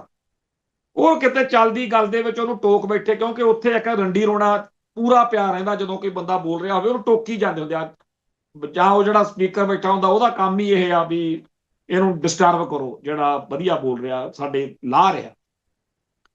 ਤੇ ਜਦੋਂ ਬਾਕੀ ਪਾਰਲੀਮੈਂਟ ਦੇ ਮੈਂਬਰ ਜਾਂ ਹੋਰ ਸਾਰੇ ਲੱਗੇ ਹੋਣ, ਉਸ ਮੌਕੇ ਉਹਨੇ, ਇੰਜੀਨੀਅਰ ਨੇ, ਜਿਹੜਾ ਕਸ਼ਮੀਰ ਦੇ ਦਰਦ ਦੀ ਸਾਰੀ ਬਿਆਨਬਾਜ਼ੀ ਕਰ ਰਿਹਾ ਸੀ, ਉਹਨੇ ਇੰਨੀ ਗੱਲ ਕਹਿ ਕੇ ਸਿਰੇ ਲਾਤੀ ਗੱਲ ਵੀ ਤੁਸੀਂ ਤਾਂ ਜਦੋਂ ਆ ਉੱਠਿਆ ਜੀ ਸਦਨ ਘਰਾਂ ਨੂੰ ਤੁਰ ਜਾਣਾ, ਮੈਂ ਤਾਂ ਜੇਲ੍ਹ 'ਚ ਜਾਣਾ, ਕਿਉਂਕਿ ਉਹ ਜੇਲ੍ਹ 'ਚੋਂ ਆਇਆ ਸੀ। ਇਵੇਂ ਭਾਈ ਅਮਰਤਪਾਲ ਸਿੰਘ ਨੇ ਕੌਮ ਦਾ ਦਰਦ ਬਿਆਨ ਕਰਨਾ ਸੀ ਉੱਥੇ, ਕਿ ਤੁਸੀਂ ਬੰਦੇ ਮਾਤਰਮ ਤੇ ਬਹਿਸਾਂ ਕਰਾਉਂਦੇ ਫਿਰਦੇ ਹੋ। ਤੁਸੀਂ ਕਹਿੰਦੇ ਹੋ ਕਾਂਗਰਸ ਲੁੱਚੀ ਸੀ, ਕੁੱਤੀ ਸੀ, ਸਾਨੂੰ ਤਾਂ ਉਹਨੇ ਵੀ ਕੁੱਟਿਆ, ਤੁਸੀਂ ਵੀ ਕੁੱਟਿਆ, ਤੁਸੀਂ ਸਾਨੂੰ ਛੱਡਿਆ ਕਿੱਥੇ ਆ? ਪਰ ਇਹ ਗੱਲ ਅਕਾਲੀ ਦਲ ਦੇ MP ਕਹਿਣ ਚੁੱਕੇ ਹੈਗੇ ਆ। ਬੀਬਾ ਹਰਸਿਮਰਤ ਕੌਰ ਜਾਂ ਸੁਖਬੀਰ ਸਿੰਘ ਬਾਦਲ, ਇਹ ਪਾਰਲੀਮੈਂਟ ਦੇ ਵਿੱਚ ਪਿਛਲੇ ਦੌਰ ਦੇ ਵਿੱਚ, ਬਾਕੀ ਜਿਹੜਾ ਇਹਨਾਂ ਦਾ ਮਗਰ ਲੌਂਗ ਲਾਣਾ ਲੱਗਿਆ ਹੋਇਆ, ਚੰਦੂ ਮਾਜਰੇ ਵਗੈਰਾ ਜਿਹੜੇ ਹੁੰਦੇ ਸੀ, ਉਹਨਾਂ ਦੀ ਤਾਂ ਖਾਧੀ ਕੜੀ। ਇਹ ਤਾਂ ਚੌਧਰੀ ਸੀ ਨਾ, ਮੂਹਰਲੇ ਆਗੂ। ਕੋਈ ਇਹੋ ਜਿਹੀ ਤਕਰੀਰ ਹੈਗੀ ਜਿਹਦੇ 'ਚ ਆਪਾਂ ਕਹੀਏ ਕਿ ਪੰਥ ਅਤੇ ਪੰਜਾਬ ਦਾ ਪੂਰਾ ਦਰਦ ਬਿਆਨ ਕੀਤਾ? ਇੱਕ ਜ਼ਰੂਰ ਆ ਵੀ ਇੱਕ ਵਾਰੀ ਬੀਬਾ ਹਰਸਿਮਰਤ ਕੌਰ ਨੇ ਨਵੰਬਰ 84 ਬਾਰੇ ਬੋਲਿਆ ਸੀ, ਪਰ ਜੂਨ 84 ਜਾਂ ਸਾਡਾ ਜਿਹੜਾ ਬਾਅਦ 'ਚ ਮਨੁੱਖੀ ਹੱਕਾਂ ਦਾ ਘਾਣ ਹੁਣ ਤੱਕ ਹੋ ਰਿਹਾ, ਸਾਡੇ ਧਰਮ ਤੇ ਜੋ ਹਮਲਾ ਹੋ ਰਿਹਾ, ਉਹਦੀ ਗੱਲ ਕੌਣ ਕਰੂਗਾ? ਸੋ ਸੱਚੀ ਗੱਲ ਇਹ ਆ ਕਿ ਇੰਡੀਅਨ ਸਿਸਟਮ ਦੇ ਵਿੱਚੋਂ ਜਿਹੜੇ ਮੱਛੀਆਂ ਭਾਲਦੇ ਫਿਰਦੇ ਆ, ਉਹਨਾਂ ਨੇ ਅਸਲ ਵਿੱਚ ਸਿੱਖ ਕੌਮ ਦਾ ਭੋਗ ਪਾਉਣ ਦਾ ਜਿਹੜਾ ਪ੍ਰੋਜੈਕਟ ਆ, ਮੈਂ ਗਰੰਟੀ ਦਿੰਦਾ ਜੀ, ਜੇ ਇਉਂ ਹੀ ਚੱਲਦਾ ਰਿਹਾ ਤਾਂ ਬਾਅਦ ਵਿੱਚ ਇਤਿਹਾਸਕਾਰ ਲਿਖਿਆ ਕਰਨਗੇ ਕਿ ਸਿੱਖ ਕੌਮ ਦੇ ਸਿਆਸੀ ਆਗੂਆਂ ਨੇ ਤੇ ਧਾਰਮਿਕ ਆਗੂਆਂ ਨੇ ਦੁਸ਼ਮਣ ਦੇ ਕਹਾੜੇ ਦਾ ਦਸਤਾ ਬਣਨ ਵਾਲਾ ਰੋਲ ਪਲੇ ਕੀਤਾ। ਸਾਡੇ ਲਈ ਤਾਂ ਸ਼ਰਮ ਵਾਲੀ ਗੱਲ ਇਹ ਆ ਕਿ ਜਿਹੜੀ ਧਿਰ ਸਾਡਾ ਹਿੰਦੂਕਰਨ ਕਰਨਾ ਚਾਹੁੰਦੀ ਹੈ, ਸਾਡੀ ਤਾਂ ਦਮਦਮੀ ਟਕਸਾਲ ਦੇ ਮੁਖੀ ਸਮੇਤ ਹੋਰ ਬਹੁਤ ਸਾਰੇ ਆਗੂ ਜਿਹੜੇ ਨੇ ਉਹ ਲੱਗੇ ਹੋਏ ਨੇ ਕਿ ਜੀ ਬੀਜੇਪੀ ਬੜੀ ਵਧੀਆ, ਸਾਡੇ ਤਾਂ ਦੇਖੋ 9ਵੇਂ ਪਾਤਸ਼ਾਹ ਦਾ ਮਨਾ ਰਹੇ ਨੇ। ਤੇ ਜੇਕਰ ਕੋਈ ਭੋਲਾ ਸਿੱਖ ਕਹਿ ਬੈਠਦਾ ਕਿ ਬੀਜੇਪੀ ਵੀ ਉਵੇਂ ਹੀ ਆ ਜਿਵੇਂ ਕਾਂਗਰਸ ਸੀ, ਜੇ ਕੋਈ ਕਹਿ ਬੈਠਦਾ ਕਿ RSS ਦਾ ਏਜੰਡਾ ਦੇਖੋ ਕਿੰਨਾ ਗਲਤ ਹੈ, ਸਿੱਖੀ ਦੇ ਉਲਟ ਵਾ, ਤਾਂ ਉਸ ਮੌਕੇ ਉਹਦੀ ਗੱਲ ਸੁਣਨ ਦੀ ਬਜਾਏ ਕਹਿੰਦੇ ਆ ਕਿ ਬਾਬੇ ਧੁੰਮੇ ਨੂੰ ਪਤਾ ਨਹੀਂ ਹੈਗਾ, ਤੈਨੂੰ ਜ਼ਿਆਦਾ ਪਤਾ। ਉਹ ਭਾਈ ਇਹ ਗੱਲ ਤਾਂ ਬਾਬਾ ਜਰਨੈਲ ਸਿੰਘ ਨੇ ਵੀ ਨਹੀਂ ਸਾਡੇ ਗੱਲ ਕਦੇ ਥੋਪੀ ਸੀ ਵੀ ਜੋ ਮੈਂ ਕਹਿੰਦਾ ਉਹਨੂੰ ਅੱਖਰ ਅੱਖਰ ਸੱਚ ਮੰਨਣਾ ਪਊਗਾ। ਬਾਬਾ ਜਰਨੈਲ ਸਿੰਘ ਜੀ ਤਾਂ ਇੱਥੋਂ ਤੱਕ ਕਹਿੰਦੇ ਰਹੇ ਆ, ਤਕਰੀਰਾਂ ਅੱਜ ਵੀ ਰਿਕਾਰਡਡ ਨੇ, ਬਈ ਮੇਰੇ ਤੋਂ ਮੈਂ ਆਪਦੀ ਗੱਲ ਦਾ ਜ਼ਿੰਮੇਵਾਰ ਹਾਂ, ਮੇਰੇ ਬੱਚਿਆਂ ਦਾ, ਮੇਰੇ ਪਰਿਵਾਰ ਦਾ ਜਾਂ ਕਿਸੇ ਹੋਰ ਦਾ ਮੇਰਾ ਕੋਈ ਮੇਰੀ ਗੱਲ ਦਾ ਉੱਤੇ ਨਾ ਉੱਤੇ ਲੈ ਕੇ ਬਹਿ ਜਿਓ। ਤੇ ਸਾਡੀ ਕੌਮ ਦੇ ਵਿੱਚ ਸਤਿਕਾਰ, ਅਸੀਂ ਟਕਸਾਲ ਦੇ ਮੁਖੀ ਦਾ ਸਤਿਕਾਰ ਕਰਾਂਗੇ, ਕਰਨਾ ਚਾਹੀਦਾ। ਪਰ ਕੋਈ ਇਹ ਕਵੇ ਕਿ ਜੀ ਟਕਸਾਲ ਦੇ ਮੁਖੀ ਦੀ ਕੋਈ ਵੀ ਗੱਲ ਹੋਵੇ ਬਸ ਮੱਥੇ ਟੇਕੀ ਜਾਓ, ਇਹ ਤਾਂ ਸਾਨੂੰ ਗੁਰੂ ਸਾਹਿਬ ਨੇ ਨਹੀਂ ਸਿਖਾਇਆ। ਸਾਡੇ ਗੁਰੂ ਸਾਹਿਬਾਨ ਨੇ ਤਾਂ ਸਾਨੂੰ ਇਹ ਮੱਤ ਦਿੱਤੀ ਹੈ ਨਾ ਕਿ ਜਿੱਥੇ ਕੋਈ ਗੁਰਸਿੱਖ ਮਿਲੇ ਉਹਨੂੰ ਮੱਥਾ ਟੇਕੋ, ਉਹਦਾ ਸਿਰ ਨਵਾ ਕੇ ਸਤਿਕਾਰ ਕਰੋ, ਉਹ ਗੱਲ ਆਪਦੀ ਥਾਂ ਤੇ ਹੈ। ਪਰ ਇਹ ਕਦੇ ਨਹੀਂ ਕਿਹਾ ਕਿ ਬੰਦੇ ਦੇ ਬੰਦੇ ਬਣ ਜਾਓ ਨਾ। ਪੂਜਾ ਅਕਾਲ ਕੀ, ਪਰਚਾ ਸ਼ਬਦ ਕਾ, ਦਦਾਰ ਖਾਲਸੇ ਕਾ। ਇਹ ਗੱਲ ਤਾਂ ਦਮਦਮੀ ਟਕਸਾਲ ਦੇ ਪ੍ਰਚਾਰਕ, ਦਮਦਮੀ ਟਕਸਾਲ ਦੇ ਸਿੰਘ, ਮੁਖੀ ਸੱਜਣ ਇਹੀ ਮਤ ਦਿੰਦੇ ਚਲੇ ਗਏ ਨੇ ਇਸ ਧਰਤੀ ਤੋਂ ਸਾਡੇ। ਹੁਣ ਕਹਿੰਦੇ ਆ ਜੀ ਤੁਸੀਂ ਟਕਸਾਲ ਦੇ ਮੁਖੀ ਦੀ ਕੋਈ, ਮੈਂ ਤਾਂ ਮੋਟੀ ਜੀ ਗੱਲ ਕਹਿ ਕੇ ਸਾਰ ਦਿੰਦਾ ਜੀ। 1981 ਚ ਜਿੱਦਣ ਬਾਬਾ ਜਰਨੈਲ ਸਿੰਘ ਨੂੰ ਹੱਥ ਪਾਇਆ ਸਰਕਾਰ ਨੇ, ਕੌਮ ਖੜੀ ਹੋ ਗਈ। ਕੋਈ ਜਹਾਜ਼ ਲੈ ਗਿਆ ਪਾਕਿਸਤਾਨ, ਉਹ ਕਿਹੜਾ ਟਕਸਾਲ ਦੇ ਸਿੰਘ ਸੀ? ਨਾ ਉਹ ਬਾਬਾ ਜਰਨੈਲ ਸਿੰਘ ਦੀ ਜਿਹੜੀ ਟਕਸਾਲ ਦੀ ਸਾਰੀ ਮਰਿਆਦਾ ਉਹਦਾ ਪਾਲਣ ਕਰਨ ਵਾਲੇ ਸੀ। ਦਲ ਖਾਲਸਾ ਵਾਲੇ ਭਾਈ ਗਜਿੰਦਰ ਸਿੰਘ ਜਾਂ ਹੋਰ ਦਾ ਅਕਾਲ ਤਖਤ ਦੀ ਮਰਿਆਦਾ ਤੇ ਪਹਿਰਾ ਦੇਣ ਵਾਲੇ ਸੀ ਨਾ ਜੀ। ਤੇ ਦੂਜੀ ਧਿਰ ਅਖੰਡ ਕੀਰਤਨੀ ਜਥੇ ਵਾਲੇ ਸਿੰਘ ਸੀ ਜਿਹੜੇ, ਉਹਨਾਂ ਦਾ ਬਹੁਤ ਸਾਰੇ ਮਸਲਿਆਂ ਤੇ ਦਮਦਮੀ ਟਕਸਾਲ ਨਾਲ ਵਖਰੇਵਾ ਸੀ। ਪਰ ਮੋਟਰਸਾਈਕਲ ਚੱਕਿਆ, ਜੋ ਕੁਝ ਕਰ ਸਕੇ ਉਹਨਾਂ ਨੇ ਕੀਤਾ। ਫੈਡਰੇਸ਼ਨ ਵਾਲੇ ਇਹਨਾਂ ਦਾ ਕਿਹੜਾ ਟਕਸਾਲੀ ਸਿੰਘ ਸੀ ਸਾਰੇ। ਪਰ ਬਾਬਾ ਜਰਨੈਲ ਸਿੰਘ ਕੌਮ ਦੀ ਕਰੇ ਗੱਲ ਤੇ ਦਿੱਲੀ ਵਾਲੇ ਪਾ ਜਾਣ ਉਹਨੂੰ ਹੱਥ, ਚੱਕ ਤੇ ਫੱਟੇ ਅਗਲਿਆਂ ਨੇ। ਤੇ ਉਦੋਂ ਸਰਕਾਰ ਨੇ, ਦਿੱਲੀ ਨੇ ਮਿਥ ਲਿਆ ਸੀ ਕਿ ਅੱਜ ਤੁਸੀਂ ਸਾਨੂੰ ਦਿਖਾ ਰਹੇ ਹੋ ਨਾ, ਅਸੀਂ ਇਹੋ ਜਿਹੇ ਦਿਨ ਲਿਆਵਾਂਗੇ ਕਿ ਤੁਸੀਂ ਟਕਸਾਲ ਦੇ ਉਲਟ ਭੁਗਤਿਆ ਕਰੋਗੇ। ਸੋ ਟਕਸਾਲ ਦੇ ਮੁਖੀ ਦੀ ਇੱਜ਼ਤ ਕਿਵੇਂ ਹੋਣੀ ਚਾਹੀਦੀ ਹੈ ਤੇ ਕਿਵੇਂ ਉਹਦੇ ਖਿਲਾਫ ਮਾਹੌਲ ਬਣਨਾ, ਇਹਦੇ ਉੱਤੇ ਸਾਨੂੰ ਸੋਚਣਾ ਪਊਗਾ। ਸਾਰੀ ਕੌਮ ਨੂੰ ਇਕਜੁੱਟ ਤੇ ਇਕਮੁੱਠ ਕਰਕੇ ਕੌਮ ਦੀ ਆਜ਼ਾਦੀ ਵੱਲ ਨੂੰ ਤੁਰਨਾ ਚਾਹੀਦਾ। ਬਾਹਮਣਵਾਦ ਦੇ ਏਜੰਟ ਨਾ ਬਣੀਏ, ਇਹੀ ਬੇਨਤੀ, ਇਹੀ ਸਾਰਾ ਸਾਡਾ ਅੱਜ ਦਾ ਏਜੰਡਾ ਹੋਣਾ ਚਾਹੀਦਾ। ਸਮਾਪਤੀ ਕਰਦੇ ਹਾਂ ਜੀ। ਨਾਨਕ ਨਾਮ ਚੜ੍ਹਦੀ ਕਲਾ, ਤੇਰੇ ਭਾਣੇ ਸਰਬੱਤ ਦਾ ਭਲਾ। ਵਾਹਿਗੁਰੂ ਜੀ ਕਾ ਖਾਲਸਾ, ਵਾਹਿਗੁਰੂ ਜੀ ਕੀ ਫਤਿਹ।